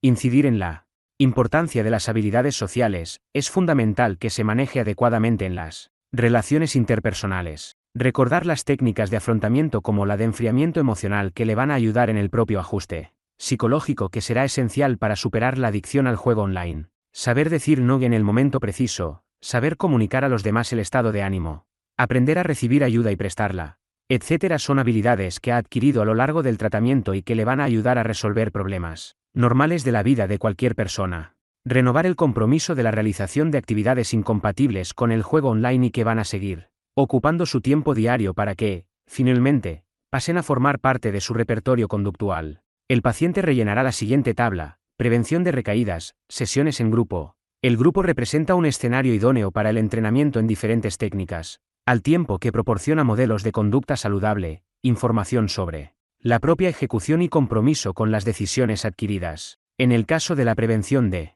recaídas, la concepción del desliz o caída como una cadena conductual en la que están implicados diferentes agentes puede representarse mediante técnicas de dramatización que proporcionan un aprendizaje de las destrezas necesarias, así como un cambio actitudinal positivo hacia la recuperación. Tanto para explicar la recaída, como para desarrollar estrategias de prevención, resulta muy conveniente entenderla como una cadena conductual. De hecho, la clave para evitar que se vuelva a jugar es romper la secuencia encadenada de la conducta estereotipada lo antes posible y afrontarse mediante conductas alternativas. Objetivos: 1. Recordar e incidir en el concepto de recaídas como una cadena de conductas. 2. Entrenar a los pacientes en estrategias de prevención de recaídas. Describir un azar entre todos y trocearla en 6-9 partes que harán que identifique los momentos para romper la cadena y aprenda así a cortarla. 3. Tarea individual. Generación de conductas alternativas para cada una de las etapas. 4. Escenificación en grupo. Mediante role-play no discusión en grupo de las estrategias procedimiento, utilizaremos un ejemplo, a ser posible real y personal de alguien del grupo para realizar las siguientes tareas. 1. Dividir la cadena conductual en distintos eslabones. 2. Generar posibles conductas alternativas para cada una de las etapas. 3. Escenificación en grupo. Role-play no discusión de la recaída en grupo. El paciente leerá el caso y dividirá la cadena de conductas en los distintos eslabones que la componen. Las secuencias a identificar se separarán por barras, barra diagonal, en el siguiente texto. Al finalizar cada uno, se hará una apuesta en común a los demás miembros del grupo. Caso 1. Máquinas de apuestas. Javi lleva tiempo sin jugar. Un antiguo amigo con el que solía jugar le llama por teléfono y le dice que han inaugurado una sala nueva en el barrio y que va a ir a verla y ver el partido de fútbol allí. Barra diagonal. Javi comienza a recordar las veces que ha ganado dinero apostando en salas de juego, y le entran ganas de acompañarle. Barra diagonal le dice a su pareja que le ha llamado un amigo de la infancia que hace tiempo no ve y han quedado a comer para ponerse al día. Barra diagonal se dirige hacia el salón de juego y pide una copa. Barra diagonal se da una vuelta por las máquinas de apuesta y la ruleta, observando cómo juegan los demás. Barra diagonal ve una que le gusta, pues le ha dado la corazonada de que en esa le va a tocar. Tiene la intención de apostar solo un par de euros. Barra diagonal apuesta lo que había pensado y gana. Está en racha, no puede dejarlo ahora. Barra diagonal sigue apostando a los partidos de fútbol, a las carreras de galgos, al tenis, hasta perder mucho dinero. Vuelve a casa tarde y, avergonzado, le dice a su pareja que su amigo necesitaba dinero y se lo ha prestado. Barra diagonal su pareja no le cree, piensa que ha vuelto a las andadas y discuten. En el transcurso de la discusión se marcha de casa y se va al bar a seguir apostando. Pierde muchísimo dinero apostando en la máquina del bar. Después de cada una de las etapas de la recaída, que se han identificado mediante las barras, barra diagonal, se pueden llevar a cabo diferentes conductas que rompan la cadena e impidan que Javi vuelva a jugar. El entrenamiento en prevención de recaídas ha de proporcionar varias alternativas posibles para cada situación y escenificarlas en el grupo mediante role-playing, puesto que va a ser un método muy eficaz para automatizar las estrategias y desempeñar ese papel en el caso de que aparezca una situación parecida. En pequeños grupos, 2 packs cada uno, se va a realizar la tarea de generar posibles conductas alternativas para cada uno de los eslabones identificados. Al terminar, se pondrá en común con el resto del grupo. 1. Eslabón 1. Javi lleva tiempo sin jugar. Un antiguo amigo con el que solía jugar le llama por teléfono y le dice que han inaugurado una sala nueva en el barrio y que va a ir a verla y ver el partido de fútbol allí. Conductas alternativas, se lo dice a su pareja. Seguro que le quitará la idea. Además puede ser un buen control externo. Le dice francamente a su amigo que lleva 3 meses sin jugar y que su psicólogo le ha dicho que es una situación peligrosa para él. Le invita a casa a ver el fútbol o a quedar en otro lugar. 2. Eslabón 2. Javi comienza a recordar las veces que ha ganado dinero apostando en salas de juego y le entran ganas de acompañarle. Conductas alternativas, piensa en todas las consecuencias devastadoras que le ha acarreado el juego online, pérdidas económicas, grandes deudas, problemas familiares, académicos y laborales, etc. y las recuerda activamente. Saca las facturas del psicólogo y los avisos de embargo. Llama a su pareja para ir a cenar. 3. Eslabón 3. Le dice a su pareja que le ha llamado un amigo de la infancia que hace tiempo no veían quedado a comer para ponerse al día, miente para tener una excusa, conductas alternativas, sale con poco dinero encima y sin tarjetas de crédito. Se lo piensa mejor, da una vuelta por el barrio y vuelve para casa. Cambia la ruta y se va a dar una vuelta, comer en un restaurante, ir a un centro comercial o cualquier lugar que le agrade, pero sin posibilidad de juego. 4. Eslabón 4. Se dirige hacia el salón de juego y pide una copa, conductas alternativas, pide una consumición sin alcohol. Evita acercarse a las máquinas. Entabla una conversación con el camarero hasta que se le pasa el deseo de jugar. Llama a su pareja y queda con ella para hacer alguna compra, o dar un paseo. 5. Eslabón 5. Se da una vuelta por las máquinas de apuesta y la ruleta, observando cómo juegan los demás, conductas alternativas, se dice así mismo que no va a jugar. Recuerda los malos momentos y los problemas que le provocó el juego. Recuerda lo que aprendió en el tratamiento acerca de las apuestas y los errores cognitivos del jugador. Se imagina la máquina de apuestas como un monstruo que devora su dinero y lo atrapa. 6. Eslabón 6. Ve una que le gusta, pues le ha dado la corazonada de que en esa le va a tocar. Tiene la intención de apostar solo un par de euros o conductas alternativas, saca la tarjeta del autorregistro, que todavía lleva en la cartera, y se dispone a anotar el dinero que va a gastar. Se imagina todas y cada una de las veces que ha perdido dinero apostando en las máquinas de apuestas. Recuerda las sensaciones de vergüenza, abatimiento y frustración. Se va rápidamente a la barra y se gasta el dinero en un pincho de tortilla y una bebida sin alcohol. 1. Eslabón 7. Apuesta lo que había pensado y gana. Está en racha, no puede dejarlo ahora, conductas alternativas. Recoge el dinero y se marcha. Llama por teléfono a su pareja y queda con ella inmediatamente. Entrega el dinero ganado a una asociación ideológica contraria, para que el dinero no refuerce el juego. 2. Eslabón 8. Sigue apostando a los partidos de fútbol, a las carreras de galgos, al tenis, hasta perder mucho dinero. Vuelve a casa tarde y, avergonzado, le dice a su pareja que su amigo necesitaba dinero y se lo ha prestado. Conductas alternativas. Le dice a su pareja lo que ha ocurrido, que se siente avergonzado y le pide ayuda para que no vuelva a ocurrir. Llama a su psicóloga o le manda un WhatsApp para concertar una cita para lo antes posible. 3. Eslabón 9. Su pareja no le cree, piensa que ha vuelto a las andadas y discuten. En el transcurso de la discusión se marcha de casa y se va al bar a seguir apostando. Pierde muchísimo dinero apostando en la máquina del bar. Conductas alternativas. Sacar el documento firmado en el que se comprometía a que cuando hubiera una recaída llamaría al psicólogo y su mujer le controlaría el dinero. Iniciar de nuevo el tratamiento. Role playing. El terapeuta pedirá voluntarios para escenificar en grupo las distintas secuencias, llevando a cabo las conductas alternativas que se han propuesto anteriormente. Los miembros del grupo que no representen un papel, no serán meros observadores, sino que tendrán una participación activa explicando posteriormente qué es lo que ocurrió y cómo creen que deberían haber reaccionado en cada caso.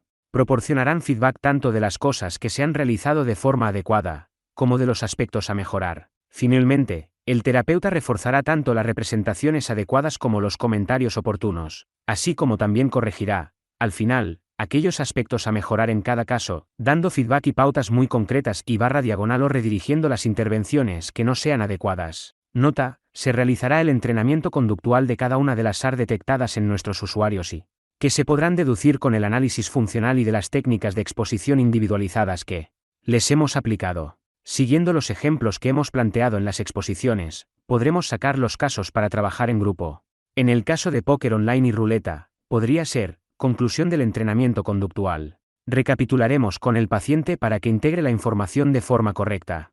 La recaída supone una vuelta atrás iniciada por pensamientos, ideas, sentimientos encadenados que se pueden prever, de manera que así se podrá detectar la situación de alto riesgo. La clave es romper la secuencia encadenada una vez iniciada, para evitar la recaída. Cuanto antes rompamos la cadena, más probabilidad de evitar que se llegue a jugar. Sin embargo, incluso aunque se encuentre en el eslabón final, siempre se puede hacer algo para evitar volver a la conducta desenfrenada de juego.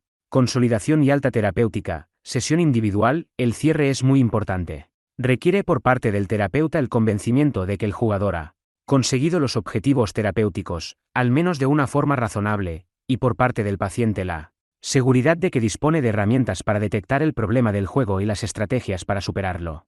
Es muy conveniente también analizar el cambio en el estilo de vida y las actitudes hacia el juego. Objetivos: realizar la última sesión individual. Recopilación de establecimiento de las sesiones de seguimiento. Procedimiento: se reflexiona acerca de lo aprendido a lo largo de todo el proceso.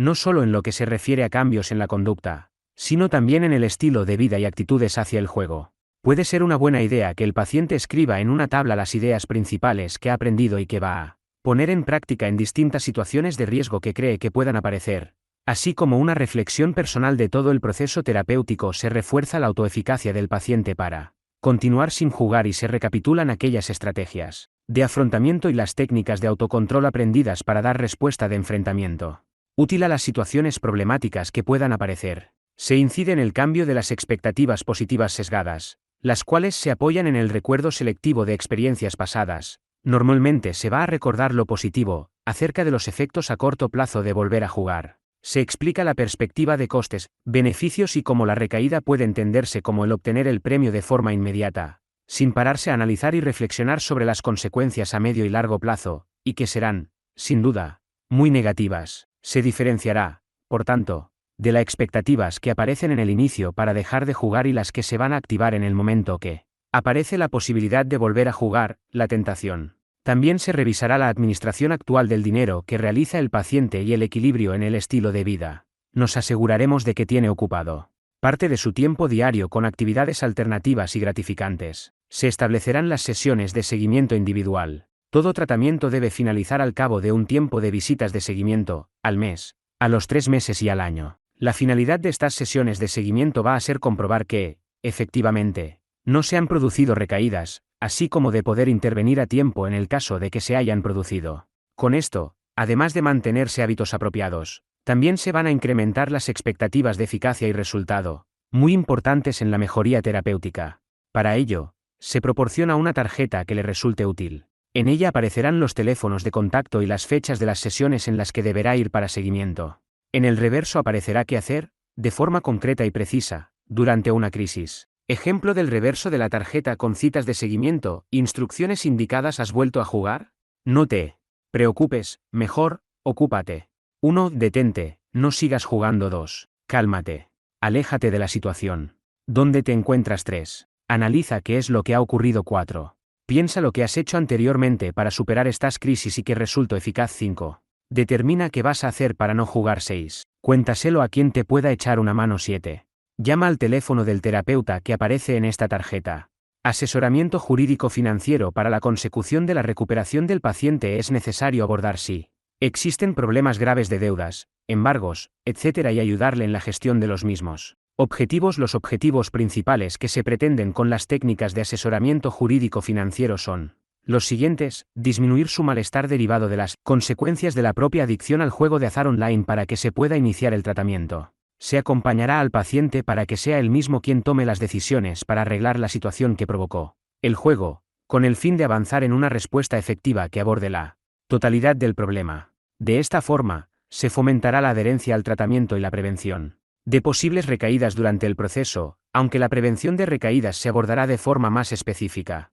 Analizar la situación financiera e ir resolviendo la economía doméstica familiar, pues en la mayoría de ocasiones, el paciente pide ayuda porque se ha quedado sin recursos económicos y no sabe cómo afrontar las deudas. Se le ayudará a sobrellevar la situación y a negociar con las financieras para proponer una solución y reconducir su evitación al contacto con los acreedores, minimizando así el estrés derivado de la ausencia del contacto. Facilitar la toma de conciencia del paciente sobre la situación real para facilitarle la decisión de pedir ayuda y comunicarlo a sus familiares, en el caso que todavía no lo haya hecho. Se refuerza el tratamiento. Tarea: analizar cada caso concreto y sus individualidades, para negociar, si procede, con las financieras, o proteger el patrimonio familiar ante el riesgo inminente de ruina. Ley de la segunda oportunidad y declaración de prodigalidad.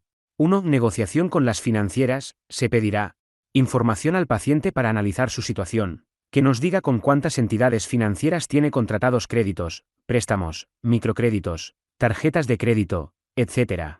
Le pediremos que realice un listado que contemple todas las entidades con las que tiene obligación, la cantidad que pidió prestada y lo que debe actualmente. Se fomenta que el paciente deje de evitar los problemas e inicie la acción, de manera que si desconoce la situación de las deudas contraídas, se le pedirá que se ponga en contacto con la entidad para obtener la información y poner fin a su relación de morosidad. Se recabarán los siguientes documentos: los contratos de todos los productos financieros. Sabremos qué contrató, la fecha, el tipo de interés, con qué primas de seguro y bajo qué condiciones, el histórico económico de cada uno. Es decir, la vida del crédito desde que se inicia la relación contractual hasta el día que el paciente llega a consulta. Nos va a informar de si ha ido pagando en plazo, si ha habido gastos de devolución de recibo, intereses de demora, etc. La nómina del paciente, en el caso de que tenga actividad profesional. La pensión del paciente, si estuviese en situación pasiva. Si existe relación de ingresos extras por alquileres o algún tipo de renta en general. La relación de gastos mensuales, gasto en alimentación, alquiler o hipoteca y gastos de vivienda, luz, agua, teléfono y similares. Se incluirán aquí las cuotas de los créditos. Relación de bienes muebles o inmuebles para saber si nos enfrentamos a algún tipo de embargo. Situación civil. Nos va a permitir conocer si hay sociedad de gananciales afectada por las deudas del paciente, de manera que podremos proteger al cónyuge, quien va a haber afectado su patrimonio por la adicción al juego de azar que sufre su pareja. Con toda la documentación, se procederá a explicar al paciente la gestión del crédito y se analizará en cada caso si hubiese contratado algún producto financiero, para que conozca el motivo de su situación actual. Es crucial que entienda cómo se las gastan las financieras, haciendo hincapié en que, precisamente, viven de vender dinero y negocian con el riesgo alto de la imposibilidad de la devolución de las cuotas del cliente. De manera que en ningún caso será una solución razonable el volver a pedir un crédito para hacer frente a las cuotas que no se pueden pagar. Esto no hará más que agravar el problema en dirección a la ruina total. Se le ayuda a que negocie con las financieras para obtener los datos del expediente y poder proponer una solución o plan de pago. Si el plan de pago resulta insuficiente debido a que no puede ir devolviendo el dinero poco a poco en base a sus ingresos, se le asesorará para reestructurar la deuda y aunar todos los créditos en uno, e incluso, negociar las quitas, acto jurídico por el cual el acreedor decide renunciar a su derecho, liberando del pago al deudor. Protección del patrimonio familiar 1. Ley de la segunda oportunidad. También conocido como Acuerdo Extrajudicial de Pagos, AEP, se considera una medida de mecanismo de segunda oportunidad. Se trata de una técnica para resolver de forma extrajudicial el conflicto de impagos entre deudor y acreedores que, de otra forma, derivaría en un concurso. Para ello, se va a incluir la figura del mediador concursal, quien se va a encargar de agilizar y solventar la situación de insolvencia, reduce la carga financiera y simplifica el proceso. ¿Quién puede acceder a la AEP? Persona natural en situación de insolvencia actual o inminente, incluidos los autónomos, personas jurídicas en situación de insolvencia cuyo concurso no sea de especial complejidad y posea activos suficientes para satisfacer los gastos propios derivados del acuerdo. Requisitos para acceder a la AEP: deuda no superior a 5 millones de euros, que el deudor, en los últimos 10 años, no haya cometido delito alguno contra el patrimonio, de falsedad, contra la hacienda pública o la seguridad social, quien en los últimos 5 años no haya alcanzado previamente una AEP, ni una homologación de acuerdo de refinanciación, ni haya sido declarado en concurso de acreedores. Efectos inmediatos a la solicitud de una AEP: el paciente o deudor podrá continuar su actividad laboral, pero no podrá realizar operaciones que excedan del giro ordinario de su actividad. No se podrán iniciar ejecuciones judiciales o extrajudiciales durante máximo 3 meses, 2 meses en caso de personas físicas no comerciantes, sobre el patrimonio del deudor. Se podrán iniciar ejecuciones sobre garantías reales, cuando los bienes sobre los que recaigan no sean necesarios para la actividad del deudor ni tampoco recaigan sobre el domicilio habitual. Si ya se hubiese iniciado alguna en relación a lo descrito anteriormente, se paralizará. Dejan de incrementarse los intereses durante el plazo de negociación de la AEP. Durante el tiempo de negociación de la AEP, el deudor no puede ser declarado en concurso.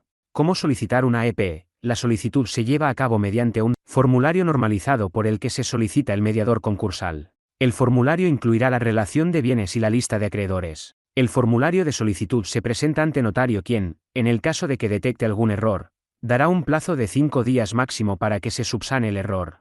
Es el notario quien designa al mediador concursal. Cuando se convoca a los acreedores, cuando el mediador concursal acepta el cargo, tiene 10 días para comprobar la documentación y convocar a una reunión al deudor y acreedores, que se celebrará en los 2 meses siguientes a su aceptación del cargo. Se llevará a cabo en la localidad donde el deudor tenga su domicilio. Si el deudor es persona física no empresaria, el plazo para comprobar la documentación y citar a los acreedores será de 15 días y deberá convocar la reunión en el plazo de 30 días una vez aceptado el cargo. ¿Qué podrá contener la propuesta para los acreedores? Quitas. Acto jurídico por el que un acreedor decide renunciar a su derecho y liberar del pago al deudor.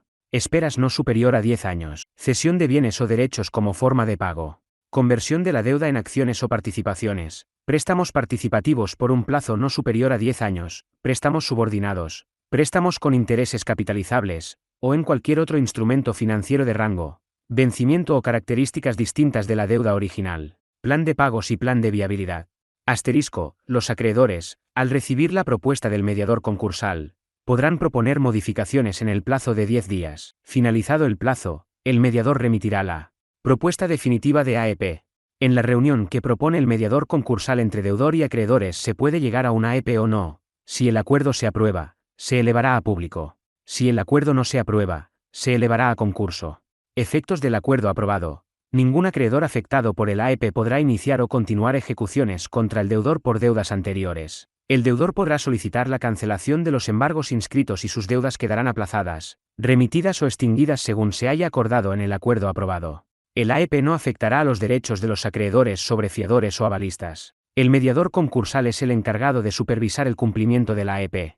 Duración de la mediación concursal. La duración para personas físicas no empresarias será de 40 días desde la aceptación del cargo del mediador concursal. La duración para el resto de deudores será de 70 días. 2. Declaración de prodigalidad.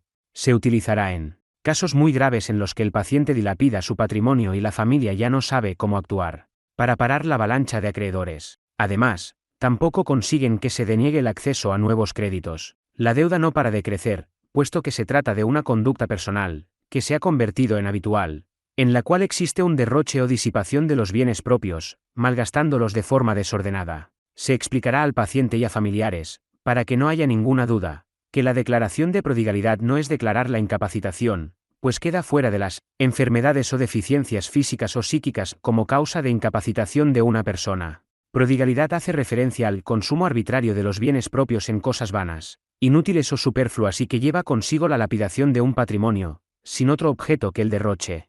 Esta medida consiste en una sanción jurídica a una conducta concreta y su finalidad es prevenir y proteger del riesgo de ruina. No será pródigo el que asume importantes riesgos económicos por causas justas, profesionales, personales o familiares. Lo será quien dilapida su patrimonio de forma reiterada y negligente. Mediante un procedimiento judicial, el juez designará una persona, el curador, que supervisará y autorizará cada uno de los actos de contenido patrimonial que realice el declarado pródigo. El pródigo no se ve privado de su capacidad de obrar, sin embargo, a partir de la sentencia, contará con la asistencia del curador, para realizar los actos que se determine la sentencia, que válidamente no podrá realizar sin su consentimiento. Si hubiesen actos llevados a cabo sin la firma del curador, podrán ser anulables a petición del curador o del propio pródigo cuando deje de serlo. Será competencia del juez de primera instancia del lugar donde reside la persona por la que se solicita la declaración de prodigalidad. Requisitos para que una conducta se considere pródiga. 1.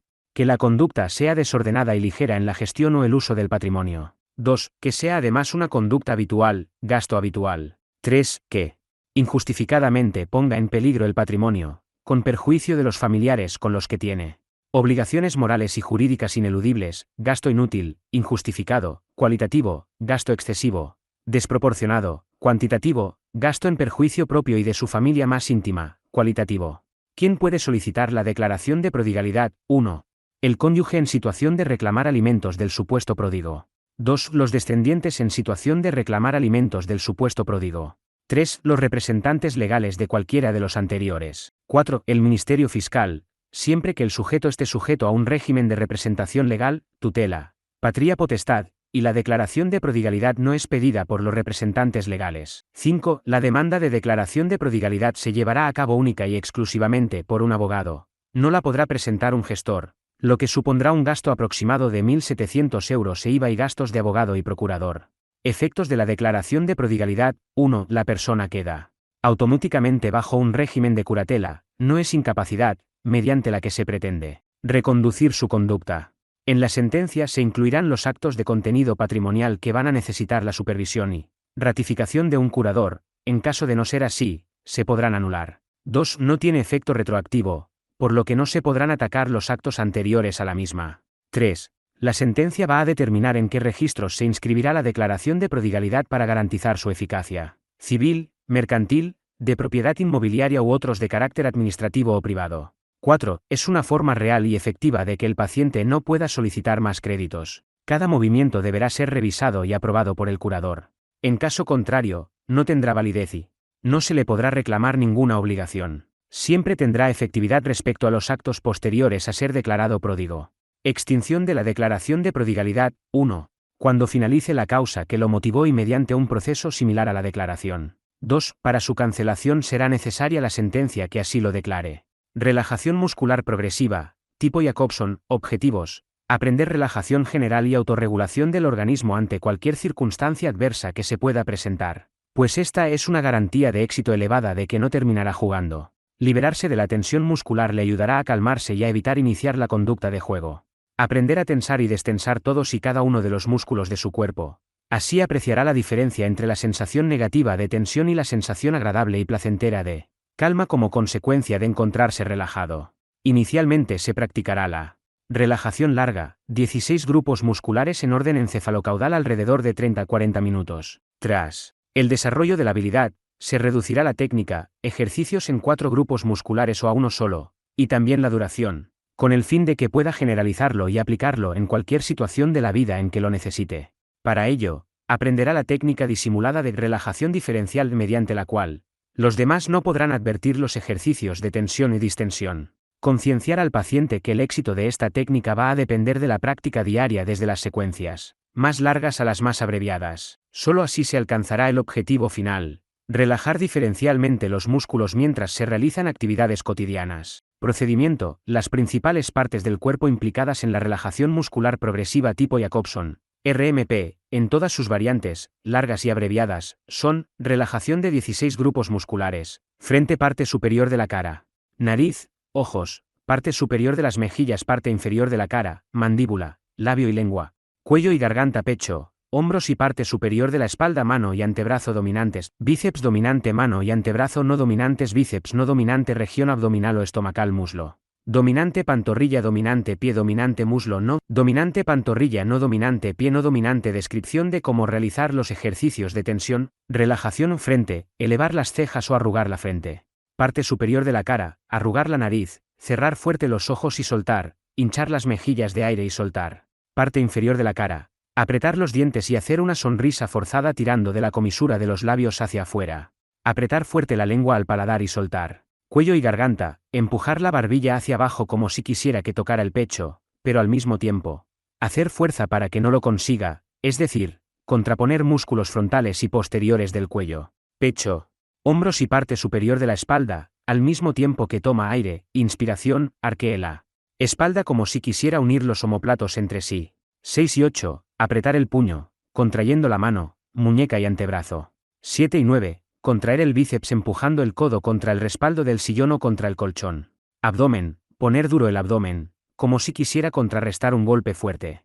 Después soltar y dejar flojo el abdomen. 11 y 14. Piernas: colocar la pierna estirada y subirla hacia arriba 20 cms, tensando y haciendo fuerza como si tuviera un peso en el pie que debiera sujetar a la altura de 20 cms. Soltar la pierna haciendo que caiga a peso. 12, 13, 15 y 16. Pantorrilla y pie: estirar la pierna y las puntas de los dedos del pie como si quisiera tocar un objeto que tiene delante.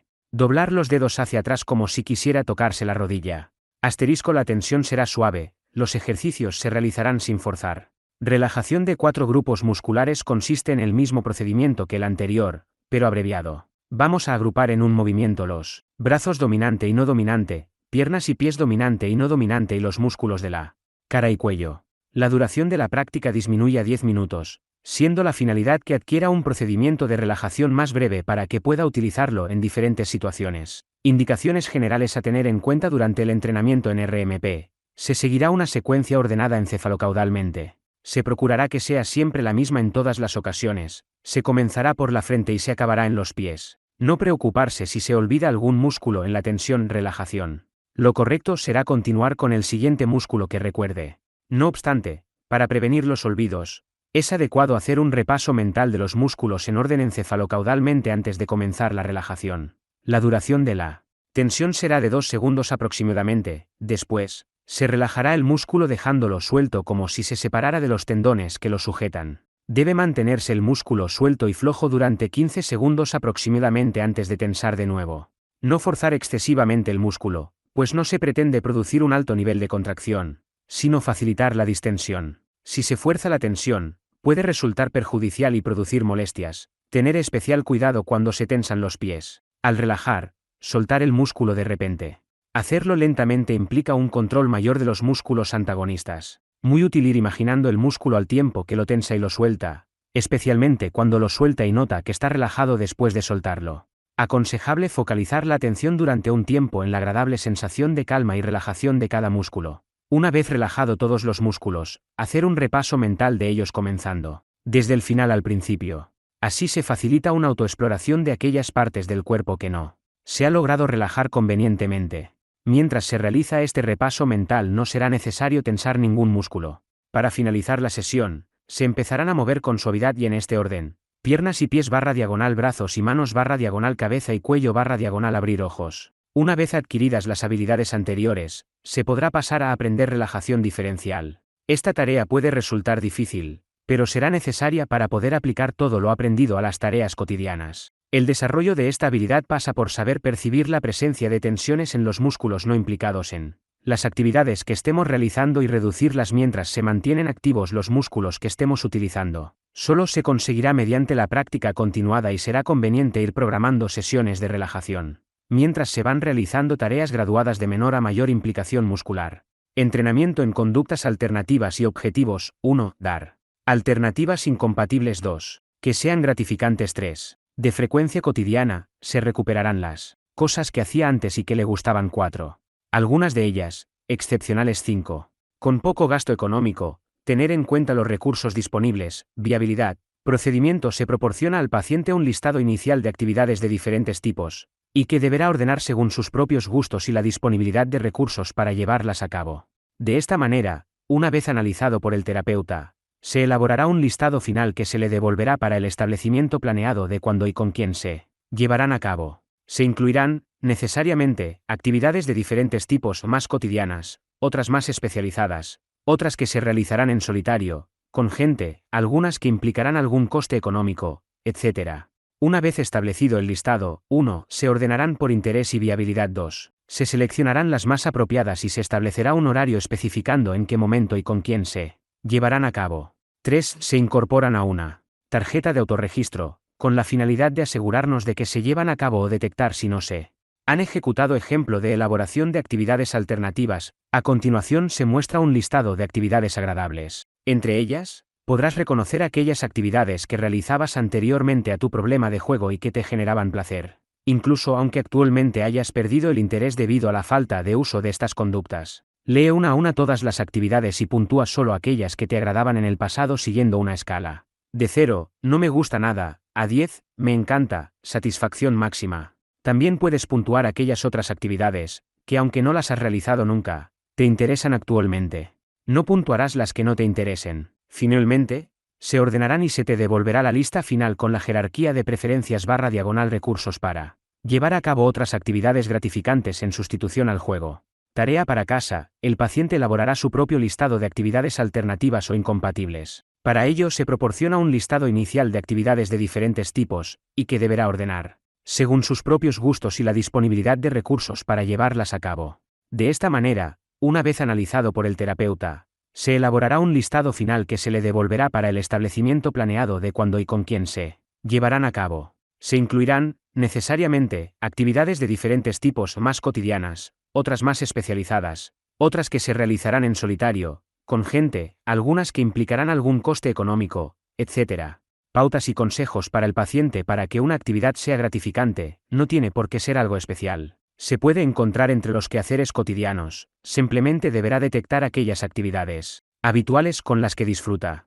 Premiese por sus logros. Lleva tiempo sin jugar, válgase del uso de estas actividades que pueden ayudarle a darse pequeños premios. Es muy importante que establezca un orden, de preferencia y de recursos, y no empiece todas las actividades a la vez, puesto que lo más probable es que no lleve a cabo ninguna y lo deje todo y vuelva la insatisfacción, y con ella, el ansia desmedida de volver a jugar. Ejemplo: listado inicial por bloques. A continuación se muestra un listado de actividades agradables. Entre ellas, podrás reconocer aquellas actividades que realizabas anteriormente a tu problema de juego y que te generaban placer, incluso aunque actualmente hayas perdido el interés debido a la falta de uso de estas conductas. Lee una a una todas las actividades y puntúa solo aquellas que te agradaban en el pasado siguiendo una escala. De 0, no me gusta nada, a 10, me encanta, satisfacción máxima. También puedes puntuar aquellas Otras actividades, que aunque no las has realizado nunca, te interesan actualmente. No puntuarás. Las que no te interesen, finalmente, se ordenarán y se te devolverá la lista final con la jerarquía de preferencias / recursos para llevar a cabo otras actividades gratificantes en sustitución al juego. Entrenamiento en conductas alternativas y autorrefuerzo objetivos. 1. Ayudar al paciente para que se mantenga sin jugar. 2. Enseñarle a recuperar el control y recuperar su economía mediante el ahorro que va a suponer la abstinencia al juego. Que aprenda a premiarse por los logros alcanzados y aumente la propia motivación para mantener su comportamiento alejado de jugar. 3. Que sea capaz de sostenerse él mismo y proporcionarse atención y cuidados. Procedimiento. 1. Se da al paciente un calendario donde va marcada la fecha exacta en la que deja de jugar. 2. A partir de esta fecha, se le sugiere que se premie a sí mismo cada vez que pasa 30 días sin jugar. Se fomenta el ahorro derivado de la abstinencia, y se autorrefuerza la conducta, proporcionándose un premio agradable y placentero, que aunque requiere un gasto puntual, le resulte valioso. Comer o cenar en su restaurante favorito, hacer un viaje deseado en compañía de su pareja, asistir a fiestas, comprarse un regalo / hacer un regalo a alguien. ¿Qué hacer si se produce un desliz? Vamos a proporcionar al paciente información sobre qué puede hacer si el desliz ya se ha producido. Nunca pensará que está todo perdido porque no es cierto, la recaída es como una cadena de conductas. Se encuentre en el eslabón que se encuentre, siempre se podrá hacer algo para romper la cadena y evitar la recaída. Pasos a seguir ante un desliz. 1. Detente. Párate. Lo primero que harás cuando ocurra un desliz, será pararte, observar la cadena de conductas que está teniendo lugar y romperla, por ejemplo, cambiando de situación. 2. Cálmate. Lo más probable es que la primera reacción que tengas sea sentirte mal y culpable por lo ocurrido. Recuerda que es una reacción normal que forma parte del efecto de violación de la abstinencia. Pero no debes usarla para bajar la guardia y perder el control. Date tiempo, deja que la sensación negativa se vaya, intentando controlar el sentimiento de culpa. Recuerda que un desliz no es sinónimo de fracaso ni conduce irremediablemente a una recaída. Considera lo que ha ocurrido como oportunidad de aprender y salir fortalecido. 3. Renueva el compromiso. Evita pensamientos del tipo «lo he tirado todo por la borda», «¿de qué me sirve todo mi esfuerzo?». Mira atrás para recordar los objetivos que has ido logrando. Recuerda la espiral del cambio. Puedes pensar en lo que has hecho otras veces para superar una situación como esta, que te haya resultado eficaz. Renueva tu compromiso y piensa en los beneficios de continuar sin jugar. 4. Revisa la situación que ha conducido al juego. ¿Qué hechos ocurrieron que te llevaron a volver a jugar? ¿Se notaron señales de aviso previas al consumo? ¿Tomaste alguna decisión aparentemente irrelevante? Determina las situaciones de riesgo, sus indicadores. Evita caer en la culpabilización o sentimientos de baja autoestima. 5. Prepara un plan inmediato de recuperación. Determina de forma clara y precisa lo que vas a hacer. Alejarte de las situaciones de riesgo o factores asociados al consumo. Desarrollar una conducta alternativa determinada, etc. 6. Pide ayuda. No tapes lo que ha ocurrido. Es más fácil superar el desliz si se lo cuentas a alguien que te pueda echar una mano, pidiendo ayuda. Sería muy positivo para la superación del problema con éxito, que confíes en el terapeuta y le cuentes lo ocurrido.